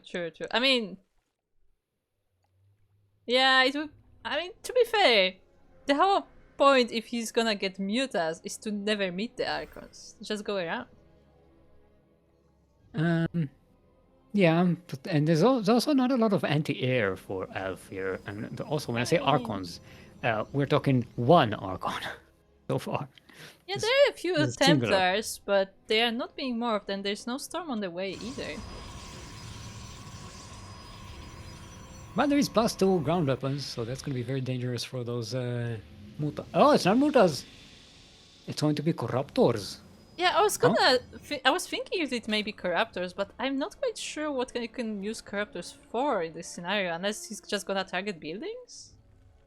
He has an Infestation Pit, so he can make... Wait, do you need an Infestation Pit for Broodlords? You need Greater Spire. You need a Greater Spire. So it's still like a ways away from Broodlords. Like he can go there, but I don't think making Corruptors right now would benefit that because they're, you know, taking the supply and not doing much. I guess maybe he's like aiming to snipe some Observers and Warp Prism, maybe, because he only made a few. Can get a couple of Mutas for this. They're much cheaper and much faster. Yeah, I'm not sure what the plan is here. They also shoot down. They do. He's getting Carapace for Flyer Carapace as well, so yeah, he's planning something with those. Corruptors. Interesting. There's And not also there's not enough ultras. of them. They can't even pee on buildings because there's just 3 of them. It's not enough. They don't do enough damage. They killed the Oracle though. Yeah, they do a lot of damage to air units. That is. But that's It's it. staying. That was the last air unit. I mean, I guess the Observer is also an air unit. Yeah, I wonder what Sugarcoat is planning here. Also, we have a few people in the chat cheering for Alfir. The elephant. I don't know why elephant, but sure. What does that mean? It's like Ultralisks look like elephants or something? I don't know. But it's Protoss, so that doesn't make any sense. Yeah. Maybe he's strong as an elephant. Maybe he has the memory of an elephant. Maybe. They say elephants never forget. True, true. That one's Zergling though. But now the Protoss army is moving forward. We have a lot of Chargers here, a lot of Archons, and the storm is about to finish. It's not quite ready yet. But look at the upgrades for Alfir. This +3 attack is so powerful, especially with the AoE and the Immortals. They get so much bonus for that. Yeah, Alfir is just trying to get a good position here on these units, and we have a lot of Hydras and Zerglings here, so quite squishy ones. It's a very dangerous Protoss Ball army. Gotta be careful not to get surrounded though. Using the storms to zone out the army, it's pretty good. It's an okay positioning here, trying to get a low surface area on the Ultralisks. The chitinous plating is just not finished, so the Ultralisks are not at their full armored capacity. And the Protoss army managed to survive here. Takes down the 4th base. And These the Archons though, Zerg should be able to defend. a little adventurous. But the damage is already done. Yeah, I mean, Alfir took the base, took the entire army of the Zerg, so Sugarcoat has to remake everything, so I think that's pretty good for him, and he can just, you know, go back, regroup, and attack again. The difference is that Sugarcoat will be able to build an army much faster than Alfir does. Protoss units, unless they're gateway units, take a lot of time to like rebuild Yeah, but compared to Zerg units. that said, Alfir didn't lose that much, so it doesn't have exactly, you know, rebuild that much. But as you said, Sugarcoat already is maxing on Lingroach Hydra this time. Not that many Hydras in this army as previously. It's a shame you have to have the Zerglings to block the charge lots, but they disappear so fast to the Archons. It's just so, you know, frustrating. And another base goes Yeah. down. Sugarcoat is harassing. When I say call it harassing, there's one Zergling. Yeah, it's just a attacking the distraction. base of Alfir. It's just a distraction that's pinging on your map. But yeah, another Ultra walking into this, but there are 3 Immortals here with StarCraft for backup. I mean, the Archons did go down, so that is important to point out, but, you know, the trickling units from the Zerg are not enough to destroy this Protoss army. They are not, and there's just not enough of a mass of units built up for Sugarcoat to retaliate. The GG is gold, and Alfir will take game number 1 in this best of 3. Indeed, nicely done. We did not remind them that it is a best of 3. We did so- it. Just ask for the next one. It's fine. That's what I attacked. That's why I attacked it so fast. Yeah. Don't let them disappear, because it does happen sometimes where players aren't fully aware that the last the lower bracket final is a best of 3. There you go. Roman Dimold is clarifying he is as big and strong as Elephant. Ah, Does that mean he's like very tall? very Yeah. wide.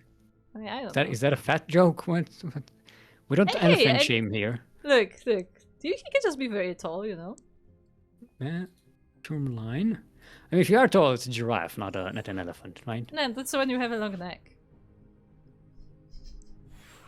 Also, it's Protoss, so he can play giraffe. We haven't seen any Colossi today. Yeah, Have you that is noticed? true. No Colossi. These Raptors are also like, you know, completely gone from the meta lately, it seems like.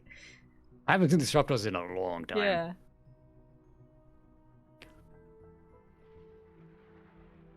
I said that as if it's a bad thing, you know, but I mean, look. to be fair, to disrupt, I mean, it's very good for my blood pressure not to have disruptors True, around. but They're one of those units explosions are fun.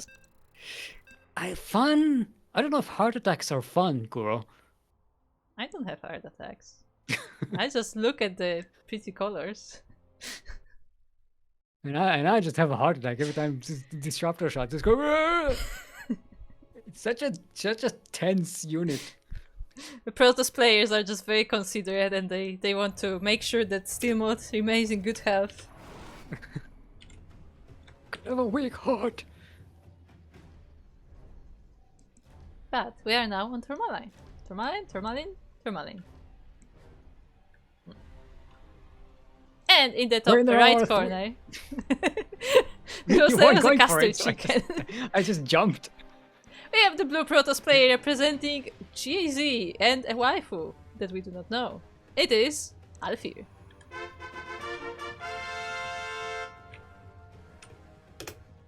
And in the southwest corner of Tourmaline, that's how it's pronounced, are orange Zerg representing the Void.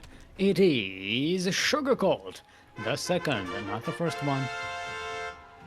Also climbing the ladder.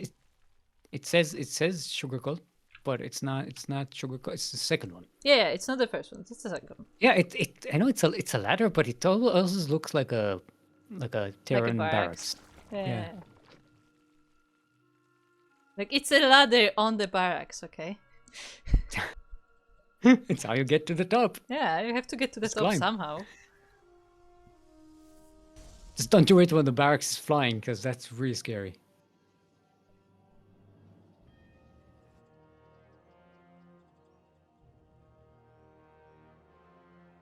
I don't see this map very often, I have to say. Yeah, we haven't seen it in a while. To be fair, it's not really that It's an immortal. distinct. Yeah, it's a broken down. It looks like a stone immortal, like those stone colossi. There is a Colossus here somewhere, right? I think this is. Yeah, there's the colossus. Yeah.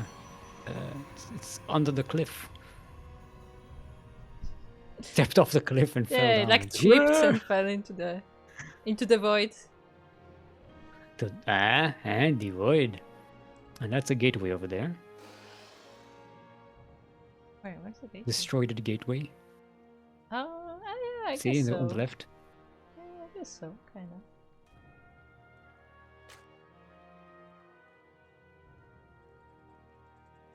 I like this little flowery thing. Next to the wall, there's like a flower with a ball in the middle. Like a spore thingy. Next to the adept. See that thing? Ah, this one. Yeah, it's very pretty. It got pretty leaves.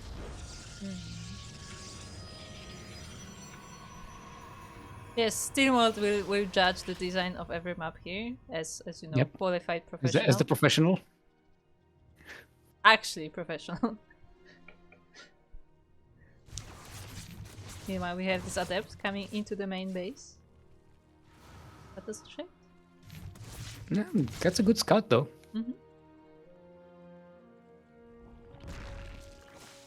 Some of these plants, they have like creeps. But the creeps is more creepy. But actually, I noticed when the creep goes over the plants go over the creep. Yeah. So the creep should kind of like digs under the plants.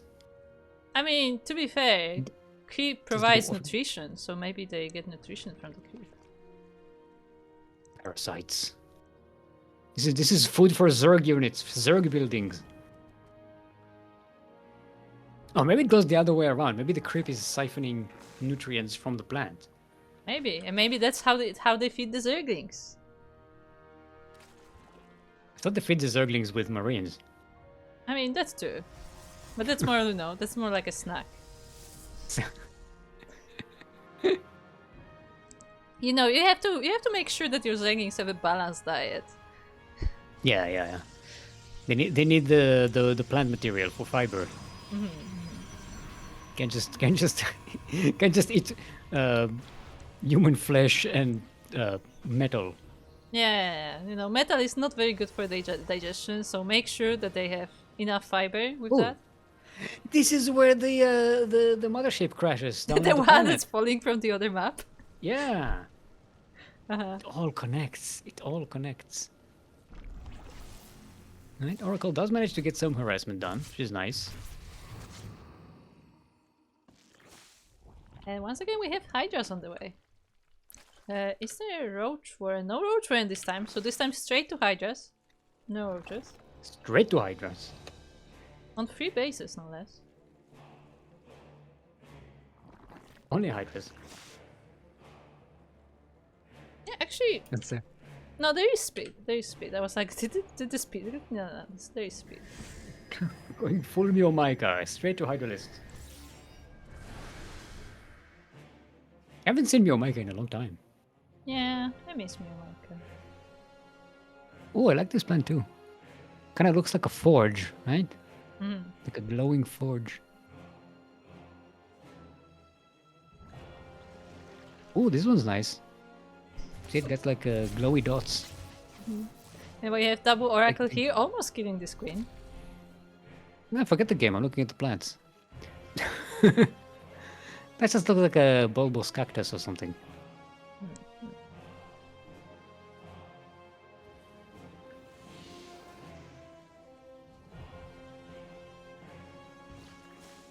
Alright, both players are. This is 6 minutes into the game. Look at the units lost tab. It's just like both players are like, nah. We'll wait. We'll wait to the late game. Hey, look, we had some explosive games already today, so I guess this time we decided to just, you know, play some proper macro.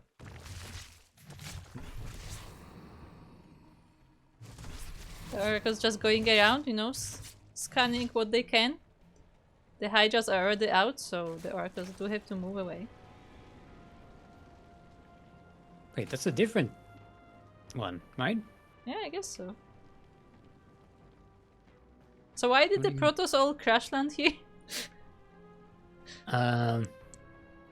Maybe their guidance system was wrong, so they just all crashed on the cliffs, down on the cliffs, instead of landed on the base properly. Makes sense. They're not like Terrans; they can just change positioning, you know, under the bond. Yeah, meanwhile we have this Link Hydra army going, actually getting through the wall and even destroying the pylon, so all this production is unpowered. But we do have a lot of army here for Alfir, a lot of stalkers.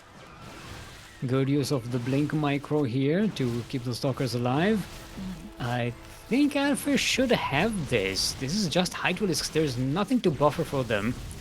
Both And Oracles they're go up down against though. stalkers that can use blink micro to help them survive a little longer. And maybe a charge lot. Oh, there's no charge. Oh no. Yeah, charge is still on the way. The cybernetic score is down. I don't think there's a second one. No, there isn't. So there are no more stalker warpings available. And there's also these 2 warp gates that aren't participating in the reinforcements. That's very crucial here for Alfir. Yeah, and the shield batteries are now out of energy. No more recharging here for these stalkers. The Zerglings do surround them, and the Hydras clean up the rest. Yeah, the Zealots warp in, but the charge is not finished quite yet. The Zerg is steamrolling. GG is cold.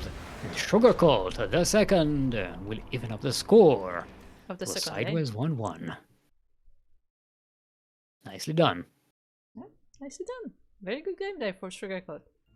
You know, it was a little bit, I would say a little bit like risky strategy because, you know, Link Hydra is not the strongest like on the beginning of the game. Like if Alfir did like attack early on, it would be very difficult for Sugarcoat to defend. But because it was a very calm, very macro focused game, he was able to, you know, build up an army and actually did some really good damage there. Let's see what the next map is going to be. It is going to be Alfir's choice. Does that mean that Zerg are omnivores? Yes. Zerg will eat you know, absolutely everything. Lore-wise, I don't know. We don't know what they eat. True. As far as we can tell, they came in all the maps where they, you know, destroy like a Terran building or something. it's not like they eat the bodies. They just leave the bodies. They don't eat the humans. True. They just bite. They don't really Yeah. eat. I mean, I think they get sustained by the creep or something. They have like a nutrition system going. I mean, you would have to ask Abatur about that. How, like, what is the most efficient way to feed the Zerg army? Drink liquid, very efficient, nutritious. Uh-huh. They just go to the spawning pool and just drink from the pool. Yeah, there's shit in the spawning pool. It's like the hot tub is the cocktail. Yeah, true. I wouldn't drink hot tub water though. I mean, the Zerglings can though. I'm sure Abatur has made sure of that. As long as there's no lemon. Still, well, she's going to botany and study plants. I'm a landscape architect. I've already studied plants. You already did. That's exactly what we mean. You already did. This is already my profession. Anyway, speaking of my profession, we are an old republic. The Republic of Old. I like that when everybody says Old Republic, they just think of like Star Wars, and then Steamod sees Old Republic and he just thinks of old people. Yeah, makes sense. Thank you for bringing that up. In the northeast corner of the map, all the way from the land of Ukraine, it is our blue Protoss, currently sideways 1-1 in the series. Give it up for Alfir. I pressed too early, but that's okay. I'm just gonna play the intro twice. It's fine. And across the map, we have the orange Zerg player. You know, the Zerg, they don't age. They just regenerate constantly. It is the orange Zerg from Latvia. Am I right? It is Sugarcool the Second. It was Latvia, right? Yes. I'm confusing myself. See, actually, fun fact, in Polish it's even worse. Because in English it's Latvia and Lithuania, right? Mm-hmm. In Polish it's Litva and Łotwa. Good luck. One is lit and one is wet. Yeah, Okay. Litva, Łotwa. There you go. That's not confusing at all.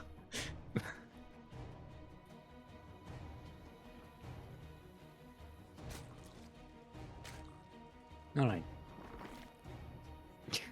Yeah, people are surprised that Sugarcold is winning. No, Sugarcold is hype. We have Hatchpool Sugarcold gas is no from slouch. Sugarcool.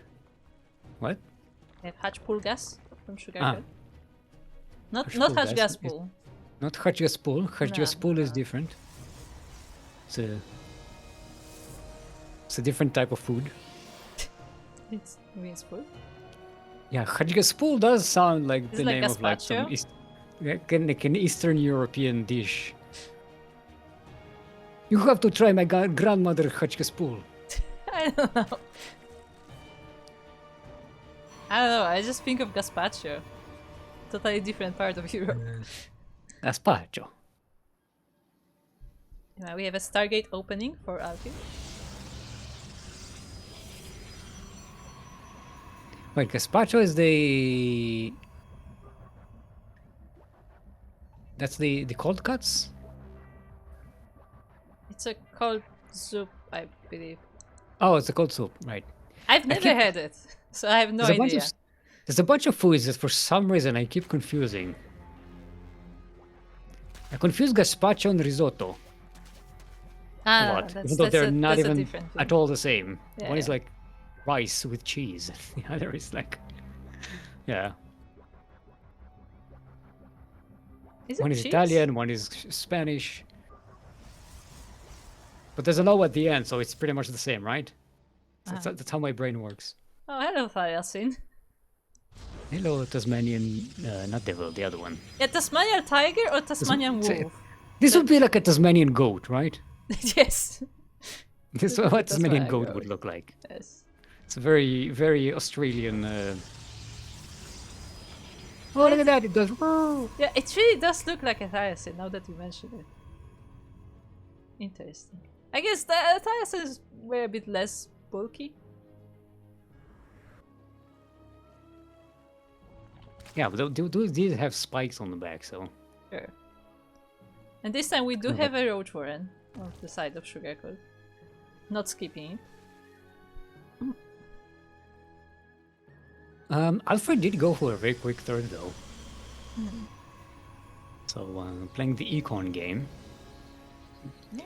And Sugarcoat not super aggressive so far, but the Roach Warren is about to finish. Let's see how aggressive the Zerg is going to be. Could use a few more walkers. Oh, there are the gases. The extra gases are there. They're coming. Yeah, oh, I mean, they're coming. Roaches are actually surprisingly gas heavy, so you definitely need quite a few of them. That is surprisingly gassy. It's like, yeah, I mean, that's why there's spew all over the place. They that have makes sense, constant actually. indigestion. Now I have this double Oracle coming in.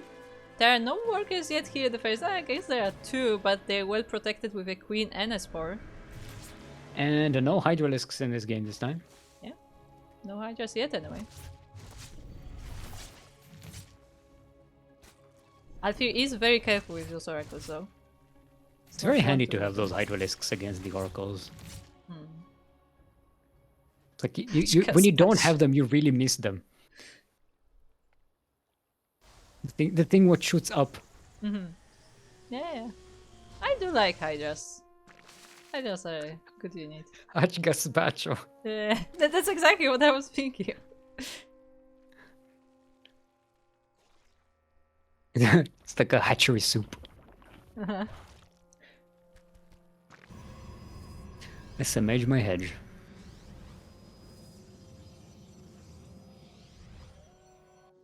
I mean, it would be. I don't think they didn't do it in the campaign in anywhere. But I would imagine the Terran units would be eating Zerg units, right? No, yeah. Terran Marines That's in lore. stuck in like a remote outpost with no supplies. No, actually, that's in lore. I'm pretty sure they do. I'm pretty sure that it was mentioned that they tried to cook Zerg. I think, anyway. You should ask Subsarian. But I'm pretty sure it's a thing. I would imagine the Zerg would just make their, meat toxic to humans to avoid that. I don't know if they care at that point, but I get I don't know if Abatur would care enough to do that. No, it's because it's strategic. You don't want your enemies to have supplies, right? I guess so, but yeah, I don't know. Anyway, Hydra then is on the way and is already working on an upgrade, so Hydras will be coming up soon enough. Abathur would actually make the meat poisonous and also more delicious. True. The question is what are his resources? Can he do that while also working on the combat effectiveness of the units? I mean, if it kills, Terran units, then it's technically combat, right? Yeah, but it's it's more delayed. It's not immediate, Zerg are patient. Oh, a few Hydras are actually going down. I don't know, I would call Zerg many things, but I don't think patient would be one of them, to be fair. No, they know how to play the long game. Oh, the Roaches are marching straight in, but there are so many chargers here, and they do surround this group of the Roaches. Great surround and flank by the Archons. Catches this massive roach force out of position. The Hydralisks weren't with the army, so they weren't there to provide some extra range damage. But maybe Alfir is overextending here. Let's lose the Oracle. I don't know. There's still a lot of Protoss left here. The Oracles do go down. But Yeah, still as long as there are still charge lots, there's a good chance for the Protoss army to keep pushing. Yeah, Chargers do very well against this Roach Hydra. I mean, mostly Hydras now. The Roaches were destroyed at first and in the attack, and I mean there are Hydra reinforcements, but I don't think they're enough to break the Protoss army right now. Right now, no, and there's definitely need some more Roaches for buffer. Also, I stunned. That's what Oh rush speed no. means because they're gassy. Oh no. I wish Roaches shoot up. Maybe Roaches could just spray up like an AoE. No, do you see how they build? They're very like ground. They will just spray on Mhm. themselves. Doesn't work. Okay, coming Wait. in here, getting a few workers, but the Mhm. punishment is going to be severe by Alfir here. Yeah. The Zerg army just can't punch through. And again, only a few roaches in this army, mostly hydras. I mean, there are more roaches on the way. The reinforcements are coming, but they are still coming across the map, still in the eggs, as the Protoss is building up a stronger force here. Well, there are a lot of roaches on the way. Mhm. We do have a hive as well, being morphed. So Sugarcold deciding to go for the late game tech at this moment. I mean, it's got the resources, so. And the mid game composition is just not punching through the Protoss. So you I might mean, as well just tech up. yeah, that, but also he will need the hive for the upgrades because he is already working on +2 for the melee, so, you know, maybe thinking also about just upgrading this army as well. But she would want lurkers at some point True, focus would be nice. for that extra AOE effect against especially against the charge lots. Well, charge lot Tronby is sneaking around the army, going into the 4th base location of Sugarcult.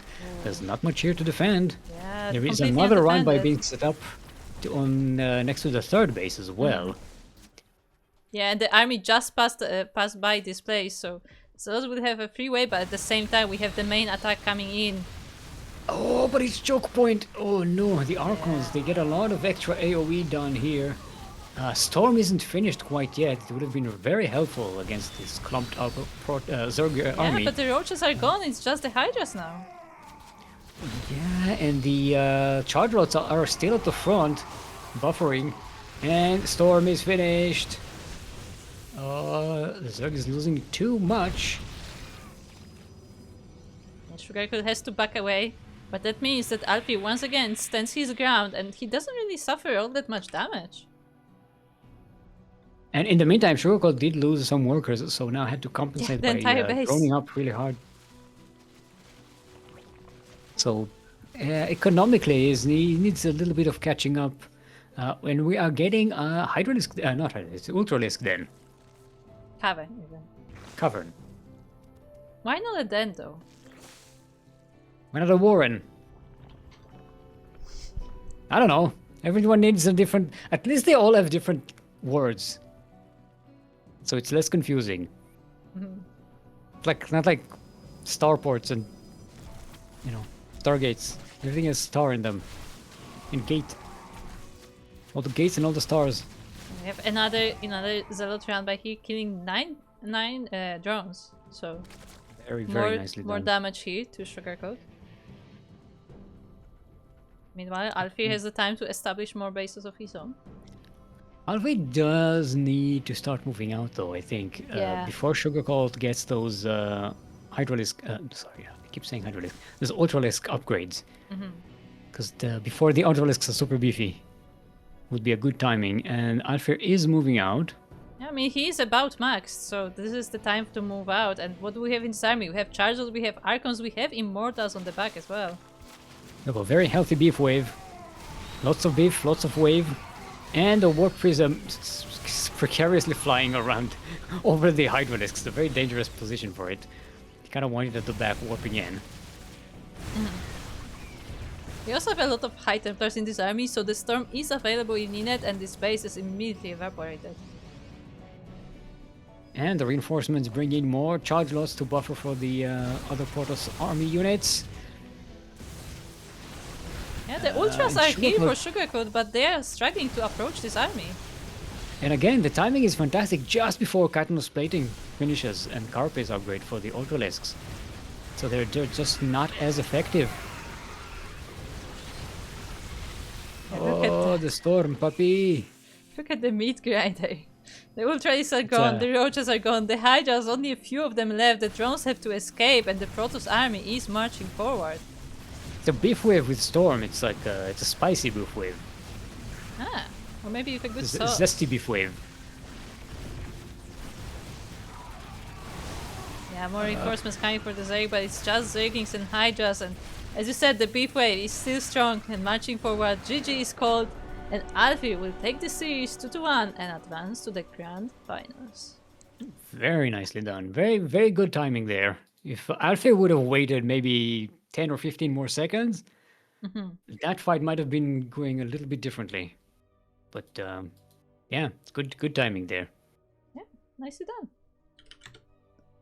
And we have ourselves the finalists. It's going to be our two newcomers. We're going to have a Royal Roader. Yay! Yes, indeed. As it looks like the Grand Finals will be Kalyxo versus Alfir. So as you said, the two newcomers in this Grand Finals. And yeah, very nicely done by both of them. Very, very strong, strong play. Like both of them defeating. Who did we get? I mean, Alfir did go through RagnaR and then defeated LastKetchup. Did fall to Kalyxo, so it will be a rematch from the upper bracket finals. But still showing pretty strong games. And I mean, the series versus Kalyxo was also very strong. Meanwhile, Kalyxo did defeat Sugarcoat before and also defeated Libre. And yeah, is now waiting in those grand finals. Which we are going to cast right after this break. And yeah, we're also going to have a random raffle after this. So stick around. And as we go into our grand finals of today. Yeah. So grab some snacks, get something to drink, and be right back in like 5-ish minutes.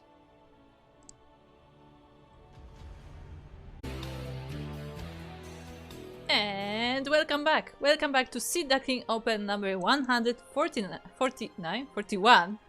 Numbers are difficult today. I can only count to 4. I can only... Anyway, we are here to start our grand finals of our monthly amateur tournament, but before that, there is one more thing that we still have to do. The random raffle! That's right, if you participate in our tournament, you get to participate in the random raffle and maybe win $5 for your participation. If you play in our tournament and finish at least one series, just one, you get to participate. If you disqualify, you do not get to participate. But if you do, you may get $5. Everyone who participated in the tournament is eligible. So without further ado, group, run the numbers. Who is our random raffle winner for today? I don't know if that's here.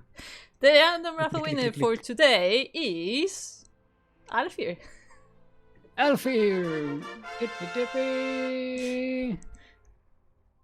Yeah, actually, Alfir, the very same that is right now in the finals, actually does get the random raffle today as well. Yeah, nicely done. Congratulations, winning $5. Everybody's eligible. You just need to participate, finish at least one series, and you can get, maybe something. I don't know. It's a raffle. It is a raffle. It is completely random. All right, let's see if our players are ready. This is going to be a best of 5 series grand final with the 1 point advantage for Kalyxo. Sorry. And suddenly the chat is talking about Star Wars. Alfir was just asking what is yeah. the raffle, and I was like, you want an extra $5. Okay. Okay, let's go. Good luck, have fun. Let's get into it.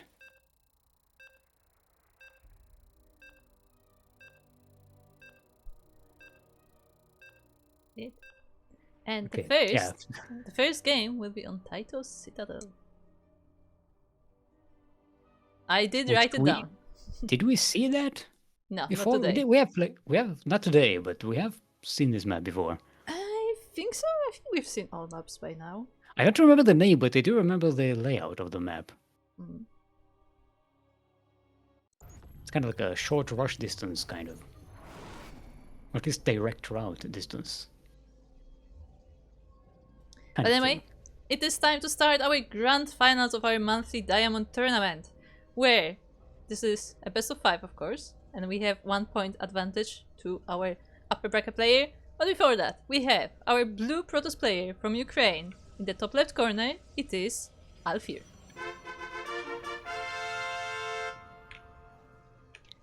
And in the southeast corner of the Citadel, it is our red Zerg, also a new appearance in our tournament. All the way from the land of, what was it, Poland? Poland. Yes. Poland, yes. Representing the Void. Give it up for Kalyxo. Already has 1 point advantage starting the series. Yes, they did go through the upper bracket. What do you think of this foliage stick? I like it. I like the layers. the mixture of the purple and the orange. Mm-hmm. I don't know what the spikes on the ground are. It's kind of like it looks like it's kind of like a plant, but it looks like under the trees. There's also If you like look at here, it, I think. no, but these are like plant. See here, Oh, you have this. these like spiky grass thingy. Yeah, it's like a grass. But it's moving very weirdly. But it is grass, look. It's also here. It is like grass. Yeah. Also, it's moving in the wind, but all the other plants are not moving in the wind, so it's very confusing. Hey, it's moving a bit more than other. Maybe that is not grass. Maybe it's tentacles. Yeah, I was gonna say maybe it's like waving.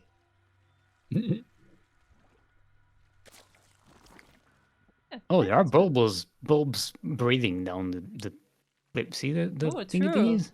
There's Zerg down there. Yeah. Like, this planet is already infested. No moopies though. Let's see. There must be moopies somewhere, right? There they are. Oh, there's Found them. moopies. Yeah, there they are, hiding behind the Can we thingy see them thingy. on this side better, maybe? No. Where can they be? This is very important. We need to find all the moopies. ¿Dónde están los moopies? I'm sure they are hiding moopies. somewhere.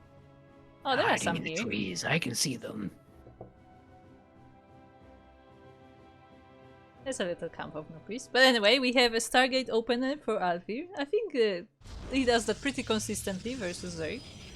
Maybe like Very quick Kalyxo. speed from Kalyxo. Yeah, going to up to 3 bases though. So maybe going for like a proper link flood, kind of I don't think not- so. like a mid game type thing. Yeah, I don't know. Yeah, no, maybe not. Still staying in gas. I don't think this is for a link flood. Yeah. You're right. I thought maybe like if the third base is just for some extra larva, then you can No, maybe like. I feel like it's rare to get a third base for extra larva this early. Like, if anything, it would be the natural. That would be just for larva. If you wanted to go for that early of a link flood. Like, a third base for larva is more like a roach thing. Yeah, that makes more sense. Also, Because you get less units per larva. shout so- out to Alfir for actually using the mark. Yep. I No, know that people are using it. Gemini will be very happy about that. Only what is it, Hero who Hero. didn't use it? Hero refuses to use the marks on the ground, which is hilarious. I love it. Just to piss off Gemini. I don't think he knows. I don't think he realizes, honestly. I think if somebody said that to Hero, he'd be like, oh! I don't think he just noticed.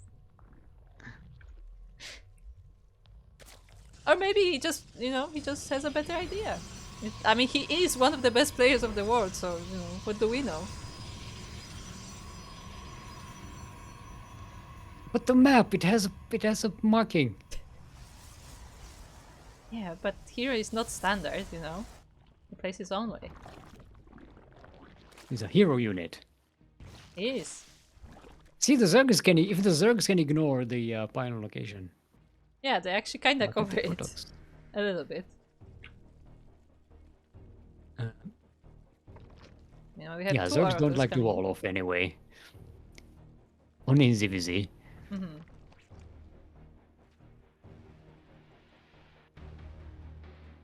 Okay, Oracle is not quite getting in there. There are a bunch of queens keeping them zoned out.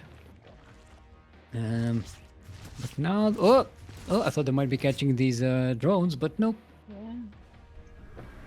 Well, they may still be going in. I mean, the queens are still in the natural, so they may be able to snipe a few, but decide to reveal instead. Yeah, there is a spore in the main base, so they don't quite want to get in there. So, but they do get a good scout on the Zerg Wow, bases. that was instantaneous. What? The Hydra then popped out, and the upgrade was already going.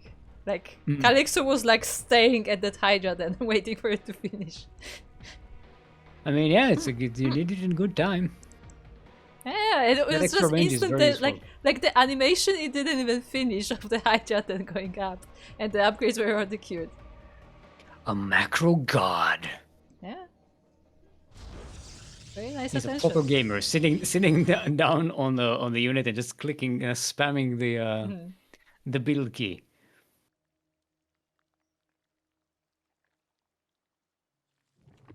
I have a macro hatchery from Kalyxo as well.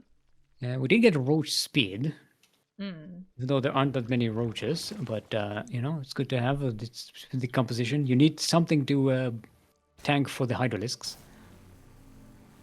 Yeah, this hatchery is not going down. I don't think so. Right? Like, Well, these oracles have a lot of energy. They yeah, should but be it's able too to. much for two oracles, no? Like, I don't think they outpaced it that much. Maybe. Alfir already getting +2 weapons. Very quick on the upgrades. This brought us the entire tournament today. Entire match. Series? Bracket? Entire cast. We've seen Alfir just speed up the ground upgrades, ground attack upgrades. Never forgetting it. Unlike some things that are forgotten sometimes. No, doing very good job at the Don't pay attention to the But meanwhile, we have this roach, mostly Hydra army, going across the map. We have some Archons for defense, some High Templars, but they don't have Storm yet, I don't think. There was one Zergling. I thought Yeah. Kalyxo was bringing the one Zergling for the one job. You had a one job Zergling. Yeah, and the rest of the army is revealed as well, so Alfir knows exactly where it is. He will focus on the Stasis Hydras. Maybe. Oh, might be catchy. But manages to surround this army with these charge loads. I mean, the rest of the army The is Archons still go pretty down. scary, though. The Hydralisks are still alive and well, and doing a lot of DPS from the back. The Roaches are doing their job tanking, but they are running low on health. More Roaches are coming in to reinforce, though. This Zerg army is very, very scary, and it looks like a snowball. Yeah, I don't indeed. think Alfir can defend this. The Protoss army is melting, there are no defenses left here, and with that, GG is called, and Kalyxo will be taking another point. This is already on match point. Yeah. Very nicely done. Very strong start there from Kalyxo, you know, was able to beat that army. Like, the first attack looked a little bit wonky because there weren't all that many roaches in there, but he managed to, like, you know, stay in position, like, with the Stasis Hydras, and yeah, was able to take this battle and the entire game with it. You gotta keep those Roaches at the front. As long as you keep the Hydralisks alive, your DPS is just so much higher. Yeah, Hydras are pretty good at DPS. They are very squishy, but they have good DPS. They're a bit of a glass cannon. A little bit. Glass spittoon? I don't know if I would call it a glass cannon necessarily, but it's close there, yeah. Because they do have a lot of health points. Because they're like, you know, they're a mid-tier unit. But I guess in comparison to other mid-tier units, they're not as strong, right? Not as tanky. No, you're not a referee. I get confused.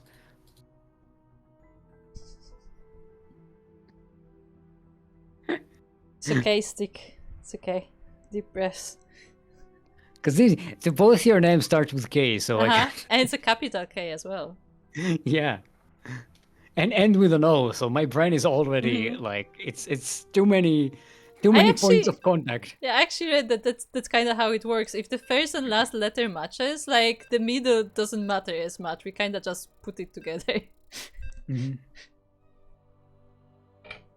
It's more about the shape of the. Yeah, it's the shape of the word and not so much what is actually written. See, it's not. I don't know if it's dyslexia because I don't have that dyslexic thing. No, it's not dyslexic. That's just a general something thing. similar. It's just my brain is just kind of an idiot. No, I think it's like just a common thing. Like it's not even like a specific thing. It's just how our brains work. That's how we are able to read so fast, because we don't read letter by letter. We just like, oh, this is this word, you know, kind of thing. Anyway, speaking of reading fast, we are on Winter Madness, where you have to read fast because it's cold and you have to go. You don't want to stay here. It's cold. The quality of my segues today is just fantastic. In the northwest corner of the map, it's our blue Protoss and the winner of today's raffle. Sure. Give it up for Alfir and his beautiful enemy waifu. Yes. Indistinct,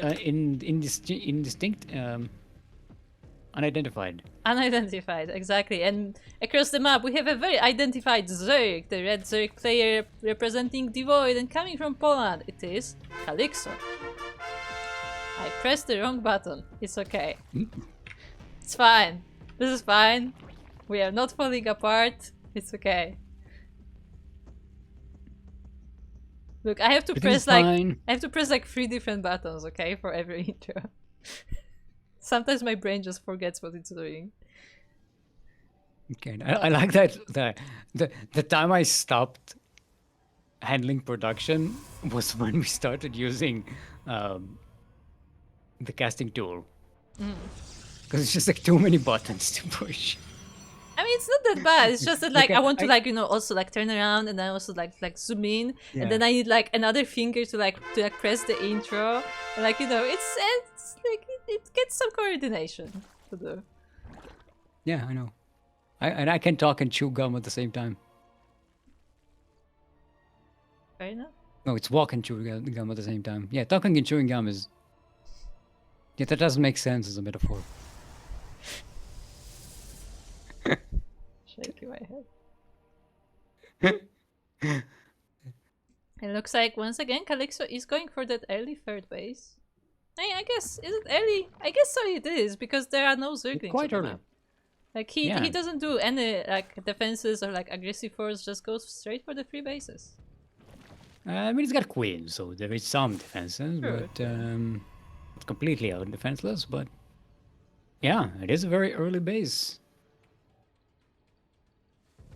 Kalyxo is droning up, so nothing. It's not going to be super crazy. Going to go macro here. This adept should be able to get in there with only a couple of queens to defend. The adept should be able to sneak around and maybe catch a couple of workers. The creep is not yet connected, so the queens have a bit of a hard time to go between the bases. Oh, the adept does not finish the shade though. Does see the third base, so gets a full scout.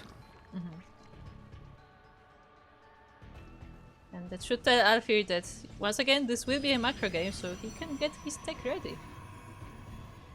And he does. We have a Twilight Council on the way. Got some oracles for quality harassment. Important to point out, Kalyxo does not skip on the spores, and he is ready for a potential oracle harass. I mean, it hasn't met any army units yet in this game. Only the queens. I mean, he doesn't need to. That's the thing. Like, Alfir is not attacking early either, so he has the time to set it all up. So both players are going to get all their early game Macro. See, you no units lost yet. This is a chill game. No, 10 Because it's minutes, cold? no rush. It's a chill game because it's winter madness. Ah, this is the winter madness. I didn't even notice. Nice stun. This is what you missed. So chill. It's frozen. Temper Let it go. archives already up. Get it, let it go, 'cause frozen. Yeah. Another fun fact, it's actually not What? called Let It Go in Polish, and it upsets me. So what is it called? I have the power. And I'm not kidding. This is the title. I mean, it makes sense. It gets the Like, gist of the song, yeah, it right? gets the gist of the song, but like it has a totally different vibe to me. Only like grammatically, but emotionally, it's the same thing. Yeah, I mean they had to translate it somehow, but I don't know. It's just like Let It Go compared to I have that power is like, what are you, a villain now? What is this? Yeah, I suppose if you translate it literally, it probably won't mean the same thing, I think it's or not have the same vibe or whatever. I even think if it it's does more mean the that same it's thing. difficult to like phrase it where it also like It it fits the sounds song. nice. Yeah, it fits the song. Like it's more that kind of thing. Well, like you can find a way to translate it, but it just won't fit the song.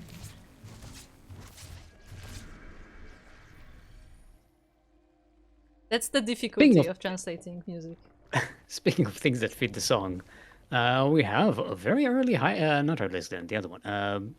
Infestation Pit. Thanks. Thank you for pointing it out because You're I welcome. forgot the name. I know. That's my job. That's my job. I click on things.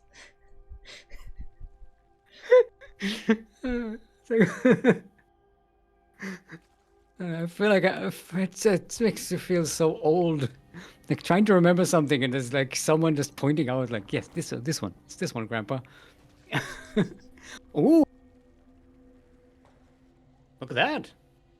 That's not what I That's expected. swarm hosts. I mean, I guess Kalyxo Oh. does have a lead, so now he can experiment a little bit. This is something we haven't seen in a long time. This should catch Alfie by a lot of surprise. I want to say I did see someone do it recently, but I don't know how the series played out, so we'll see how effective it is as the Protoss is already attacking. Alfir has a Zealots, a whole squad of Zealots and Archons here. And there are barely any units out for Kalyxo. The main army of the Protoss comes here. This base will go down in short order. The Stasis Ward does get triggered on the Broodlings. And here are the swarm hosts being exposed. But the Protoss army kites them back. It's not just a matter of time. We just need to buy time for the... One of the locusts is still flying. It hasn't even landed. Oh. Tell me no. No. Okay, now Alfir knows what he's up against. Yeah, but how does he prepare for it? I was wondering if Kalyxo might go for a Nidus to go with the swarm hosts. Because that is the problem with swarms. They're not, the most mobile when they're just waddling across the map. And they're kind of useless when they don't have the locust on them. But once again, the Protoss army is meeting the Zerg in the middle of the map this time. Another wave of the Locusts coming in. It's a good way to zone out the army because you have to back away from the locusts. Otherwise, you're just trading badly. Because you're trading your expensive units against free units. Yeah, but Alfir does a pretty decent job at kiting this. So doesn't lose too much. And now the swarmers are still recharging. Alfir is trying to chase this army, but can't quite catch up with it. So it's just gonna be back and forth the entire game. Yes. It's like a soccer match. Oh, no, swarmers almost get caught unprotected here. Yeah, but now they have the locusts out and they will be able to protect themselves. So once again, zoning out Alfir away from the army. See, but this is the thing, it's still it might actually work in the benefit of Alfir because all of these waves of locusts are being wasted on nothing. So they're not getting damage done. And in the meantime, Alfir is just setting up his Storm, and they get some Immortals. Storm does very well against the Swarm Hosts and the Locusts. Yeah, and it's important to point out that those swarms do take quite a bit of supply that isn't used otherwise, so when they don't have the locusts out, they're not really helping this army.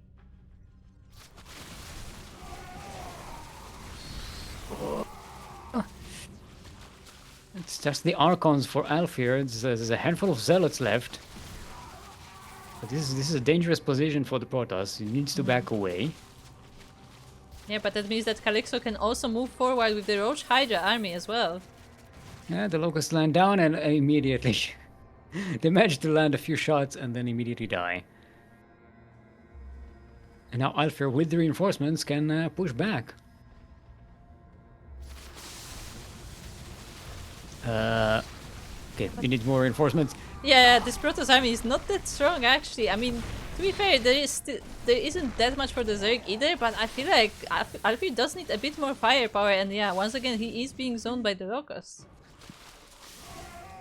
The Storm is finished, but these Templars, they don't have the energy to use it quite yet. Yeah, they're still quite fresh.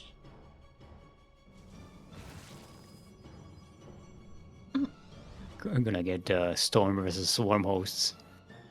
Swarm versus Locust. To be fair though, as this Swarm Host ball, as you put it, is going on in the middle of the map, Alfir was able to take a 4th base. So they're actually equal on bases. This is what I'm saying, that this is kind of works in the favor of Alfir. But however, Kalyxo is now going to use the Swarm Hosts, the Locusts, as harassment. Yes, Alfir was that distracted. Might be the winning move. He was distracted in the middle of the map by the main army, but now the Locusts are on top of his Natural and there are absolutely no defenses here. The probes are trying to escape, the Nexus does go down immediately and the entire army is being pulled for defense, but this is just Locusts. Get depowered? That might even depower the production there. And as the army is out of position, the Roach Hydra is moving forward towards the 3rd base of the Protoss. There is nothing here.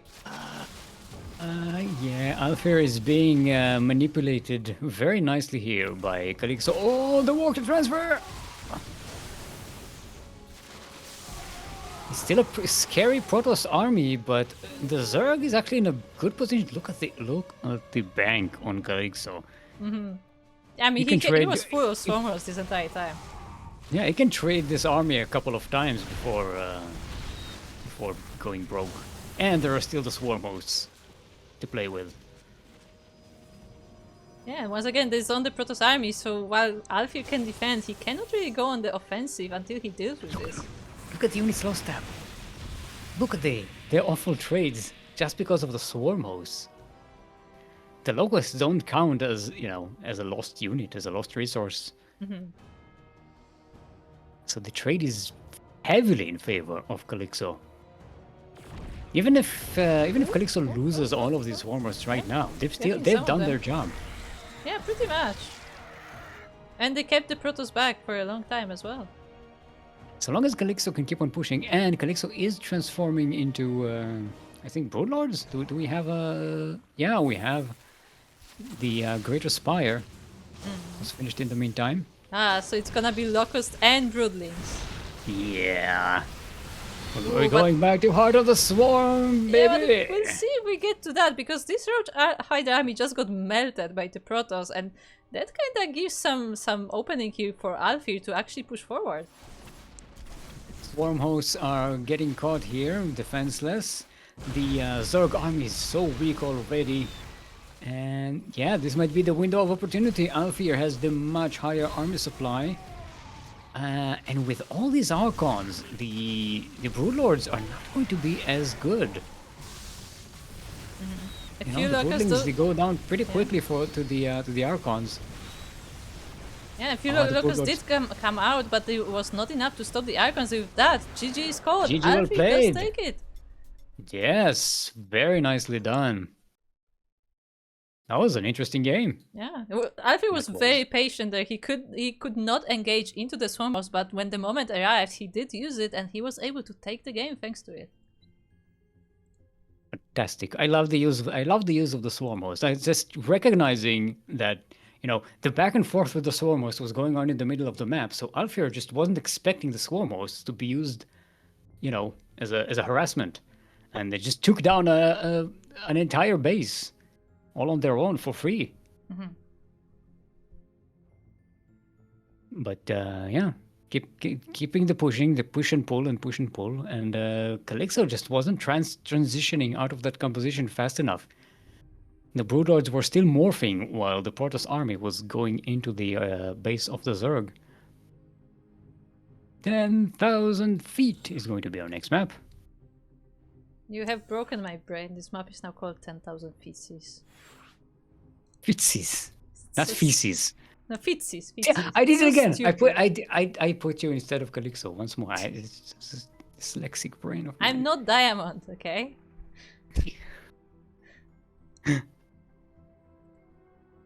Actually, I didn't get ranked this season. I have to check. What's your career highest? You mean actual or Blizzard highest?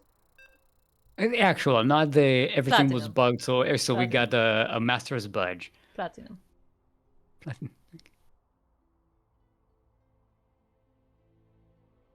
But yes, last season I got masters for no reason.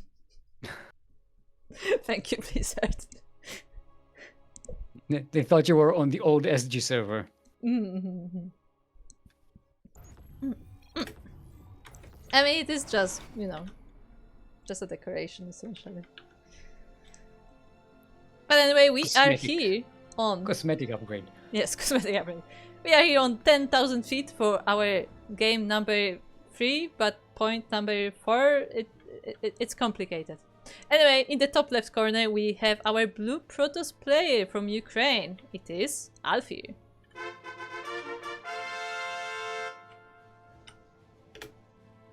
And in the southeast corner of the map, from the land of Poland, representing the Void, it is our Red Zerg on match point to win this entire tournament. Give it up for Kalyxo.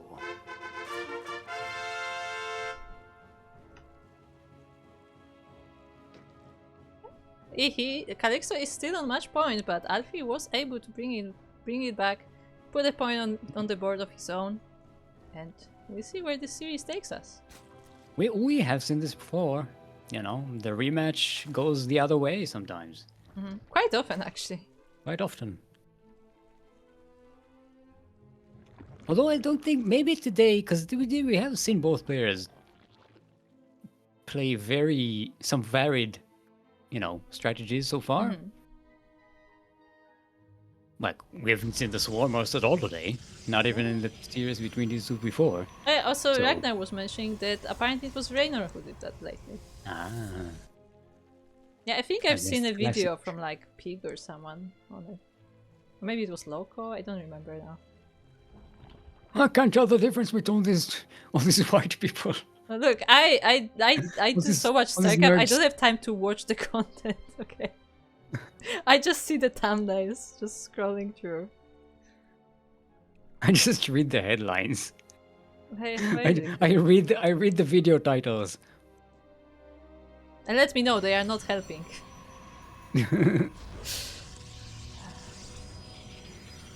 But if they gave you all the information in the title, you wouldn't click the video. I still don't click the videos. That's just you and me. We are weird. Yeah, I get... I don't want to say triggered by clickbait, but I'm not very fond of clickbait, let's put it at that. Ooh, Yeah, usually when I see clickbait, it makes me want to not click it. Yeah, like the more obnoxious it is, the less I want to. Even give if it a view. especially if I know like it's intentional, like it's intentionally ironic, like people are playing, like, oh, I'm gonna be the clickbait, but it's not really clickbait, but it's actually real clickbait. So I was like, yeah, no, I'm not playing that game. I'm going to watch something else. Oh, there's another floating ball here. Yeah, there is. And it's also squished. I cannot unsee it. Yep. And now there's an overload floating next to it. Are those just markers for floating overlords? Yes. I mean, what? Yes. There's one hiding there in the ravine. Or crag, I don't know what that is. Peat. Yeah, I believe I'm not 100% sure, but I believe actually it was Avex who did like a bit of a redecoration of this map. So shoutouts to Avex. Made the Avex? balls smaller. Yeah, I think that's what it like. He changed the lighting a little bit. Shrunk the balls. Yeah, because if you remember, they were like very distracting because of how fast the animation was. Yeah. It was fast and they were gigantic. Oh, okay. We have some more stalkers joining in with this warp in. It looks like it will be a pretty dedicated proxy attack here from Alfir. The third base is completely naked here, so maybe we'll be able to get some damage on that. The one is not a wall at home though. True. As the One Zerglings Zergling prove. just guy's like, okay, I can get in there. Okay, you got nothing. Okay, Kalyxo should know. Something is Yeah, but up. I mean, at this point, the stalkers are in his base, and he will be losing this ferret most likely. He is making roaches right now. Yeah, it's 12 stalkers in total. So there goes the hatchery. The roaches are on the way. They're not quite finished. There is a spine here and a queen. Some roaches are coming in from the back in singles, so they can get sniped. They pretty much get one shot by this amount of stalkers. Yeah, that is a lot of stalkers, and the queens are pretty low on energy, so there are no transfusers available, and more reinforcements are coming for the Protoss. The roaches are still on the way. The Zerglings are trying to hold the fort. And the stalkers can snipe the Roach Warren, which will be a very difficult thing to deal with for Kalyxo. Yeah, the Roach Warren does go down, so no more Roaches in production. All the Zerglings are now on the way. Oh, a sentry joins in as well. That will be very helpful against the Zerglings. Yeah, good force field position would definitely help prevent surround. Okay, I don't know what that helped with, but that may not have been the most useful force field. It was for That sentry is like, okay? I have one job. I need to use force fields. If I don't use all my force fields, I don't get budget for the next year. I have to. It was his I have first to time. use them. Okay. It's a premature force field. Yeah, but anyway, the stalkers are moving in. The queens are going down. The spine is down. The drones are pulled off the line. The spine's finished though. That's enough. Not enough stalkers to just one-shot them. Yeah, definitely. So I guess Kalyxo will hold this for now, but more reinforcements are coming for the Protoss, and he will just slowly try to wield this down. I don't know how much comeback potential he has here though. I mean, Alfir could just make more stalkers, you know? I did. Well, Alfir hasn't really done much economical damage, and He is actually still Kalyxo- lower on workers, yeah. because he is on one base. Okay, now comes the worker damage. Yeah, the drones once again are pulled off the line. I mean, there are no Zerglings left. A few of them do pop out, but they trickle in one by one. More spines are being put down, but I don't know if they can finish here. There's enough stalkers to deal with them. Yeah, they're not able to rebuild fast enough. There are more Zerglings on the way, but they are not even halfway done. And Alfir is moving forward. It looks like he may be able to break this base. I think Alfir has this. I don't know how. Yeah, Kalyxo just is making 18 Zerglings. They do catch a nice little surround here, but some kiting by Alfir will be able to deal with that, as well as some and reinforcements coming in. It just happened that also the Zerglings popped out as Alfir was on the ramp as well, so that limited the coverage even more. And yeah, Alfir is just moving forward. The hatcheries here just blocking hatcheries. These are just macro hatches for larva or okay. There we go. GG is gold. And Alfir evens up the score. We have ourselves a sideways 2-2, an ace match. Yeah. We're going all the way to game 5 in this grand finals.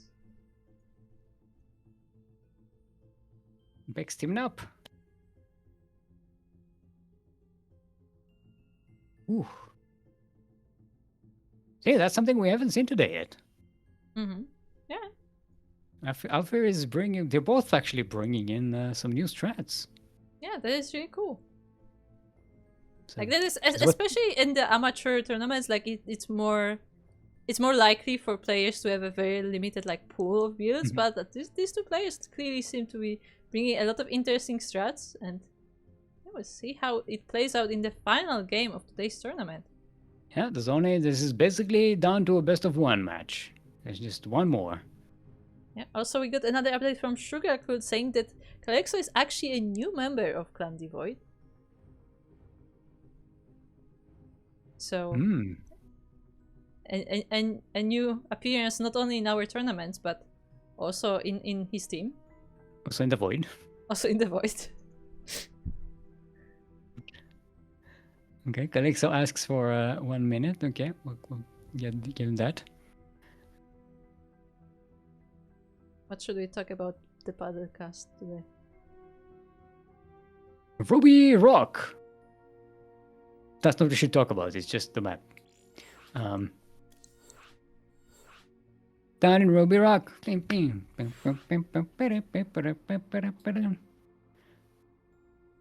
the Fraggle Rock song out of my head. It's a very catchy tune. Race check. Yeah. Kalyxo, you don't want to play Terran against Protoss. It's better Zerg. I mean, we have some pretty good Terrans in TVP lately, but yeah. The only way to win in TVP is to whine. No, that's not true. That's actually only true. salt wins. We have some Terrans who have been pretty good in TVP lately. Despite what they say sometimes. Well, I mean, Like yeah, the results say otherwise, to put it that way. I was going to say Ureha was a Terran, but actually in the one match against Protoss last SDO, Ureha chose to switch race to Zerg.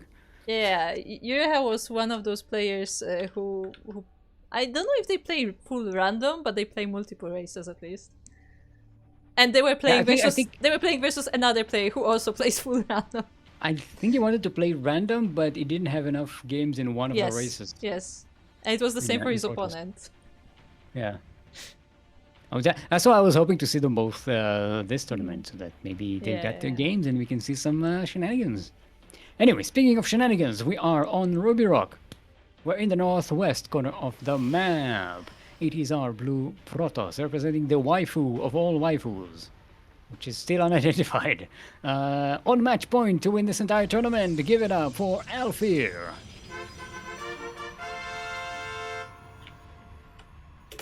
And across the map, we have also a new appearance. Also on match point, we have a Zerg player from the Void. It is Kalyxo. That sounds kind of good. A Zerg player from the Void. The Void. Although it's the Protoss Void is more from the Void. Yeah, so. it's more of a Protoss thing, you know. Yeah, but Void energy, Void ray, Void. True. You know. But Zerg is more like, you know, from the Void they come and like. I think the Zerg more avoid the Void.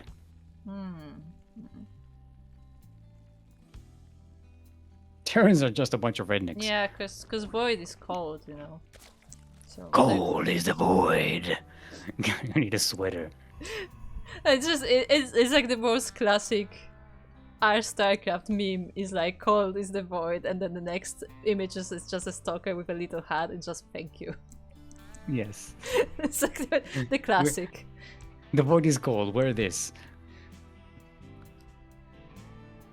Well, no, the most classic StarCraft meme is, of course, you must construct additional pylons. Sure, but that's like before, the that's OG. even before SC2. The OG StarCraft meme. You must construct additional pylons. You must construct additional pylons. You must place that in a power field. Not enough Bespin energy. gas. We have not enough minerals. I would say some of those phrases were very difficult for me to understand as a kid. Sorry, Because I was laughing. I was like, you should go to the Overlord that's looking over Alfred's base. He's standing under the fan and it's blowing wind up its butt. yeah, that's how it's floating. Just using the so wind. funny to me. It's like that Marilyn Monroe picture, right? Uh-huh. When she's walking on the You think grating. you think like the tentacles should be like flowing as well? Sorry, that made me laugh. Uh, Have an overactive imagination. That would be actually really silly if the vents actually did something and like the tentacles would start flowing up. Yeah. I think they can do that. I think the engine is capable of that. Of making the unit respond to the ground. Yeah, I think. I don't know if it's specifically for like these types of doodads though. I don't know if it can recognize specific that unless you script it specifically. Because they respond differently. Like the say Colossus legs, they respond differently whether they are on a cliff or walking on regular ground. Look at it, it's just chilling. Yeah, it doesn't have to use all that much, energy to float. It's probably hot air that goes up there, right? Because it's like keeping it floating. Yeah, true. It's like when birds fly over like hot air currents to save on energy. Which just immediately makes me think of seagulls trying to fly towards the sea and just standing in place in the air. Yeah. That's always funny. It looks like a glitch in the Matrix, right? Yep, The birds aren't flying. it's just standing there. Hovering. Alright, this is a nice warping of zealots, although it seems to be a little far away. I would have expected this to be, Across the map. like in the main base. Yeah, but they are running forward and I mean, charge is done, so they will try to an attack here. There are some roaches on the side of Kalyxo and he is preparing a Hydra transition as well. There is another wave of reinforcements as well. That's a lot of charge lots. Yeah, that's a 17 lot in of fact. charge lots. Up the Oh, drone they didn't even kill survives! that drone survives Oh my and God. being turned into an evo chamber. But this base will not, and as we said, the third base of Kalyxo does go down. There is one sentry to assist this zealot as well. I like that. It's a pretty good thing, Have that nice little handy force field. Maybe this sentry is a little more trained in how to use force field. I mean, it will have very different role because for the zealots, I guess the sentry will be more like keeping the units in place so the zealots can get to them. So Alfir settles for destroying the third base completely. And ooh, look at the unit slow stab. Alfir actually did not lose a single unit. Yeah, Nice. very nice, very nice. Not a single Very zealot nice down. trade there. Now Kalyxo goes to retake that base, but the zealots are no longer there, and Alfir is already working on a third base of his own.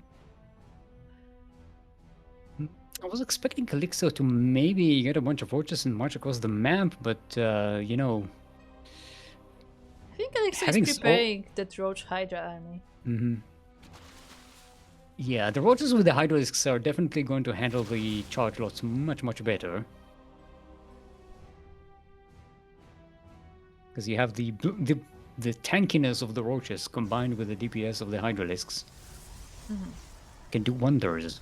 That said, Alfir is working on Immortals, so that will be a new addition to the army, but that's a while before that, and the roaches are here. You know what that means? Sad face, we will not see Colossi today. Yeah.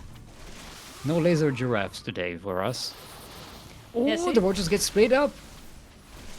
Yeah, that The was to keep the Hydralisks go- roaches for the zealots, and some of them will go down, but they do manage to get released from the force fields. But ooh, they are getting That's a surrounded. lot of charge lots. They get a surround.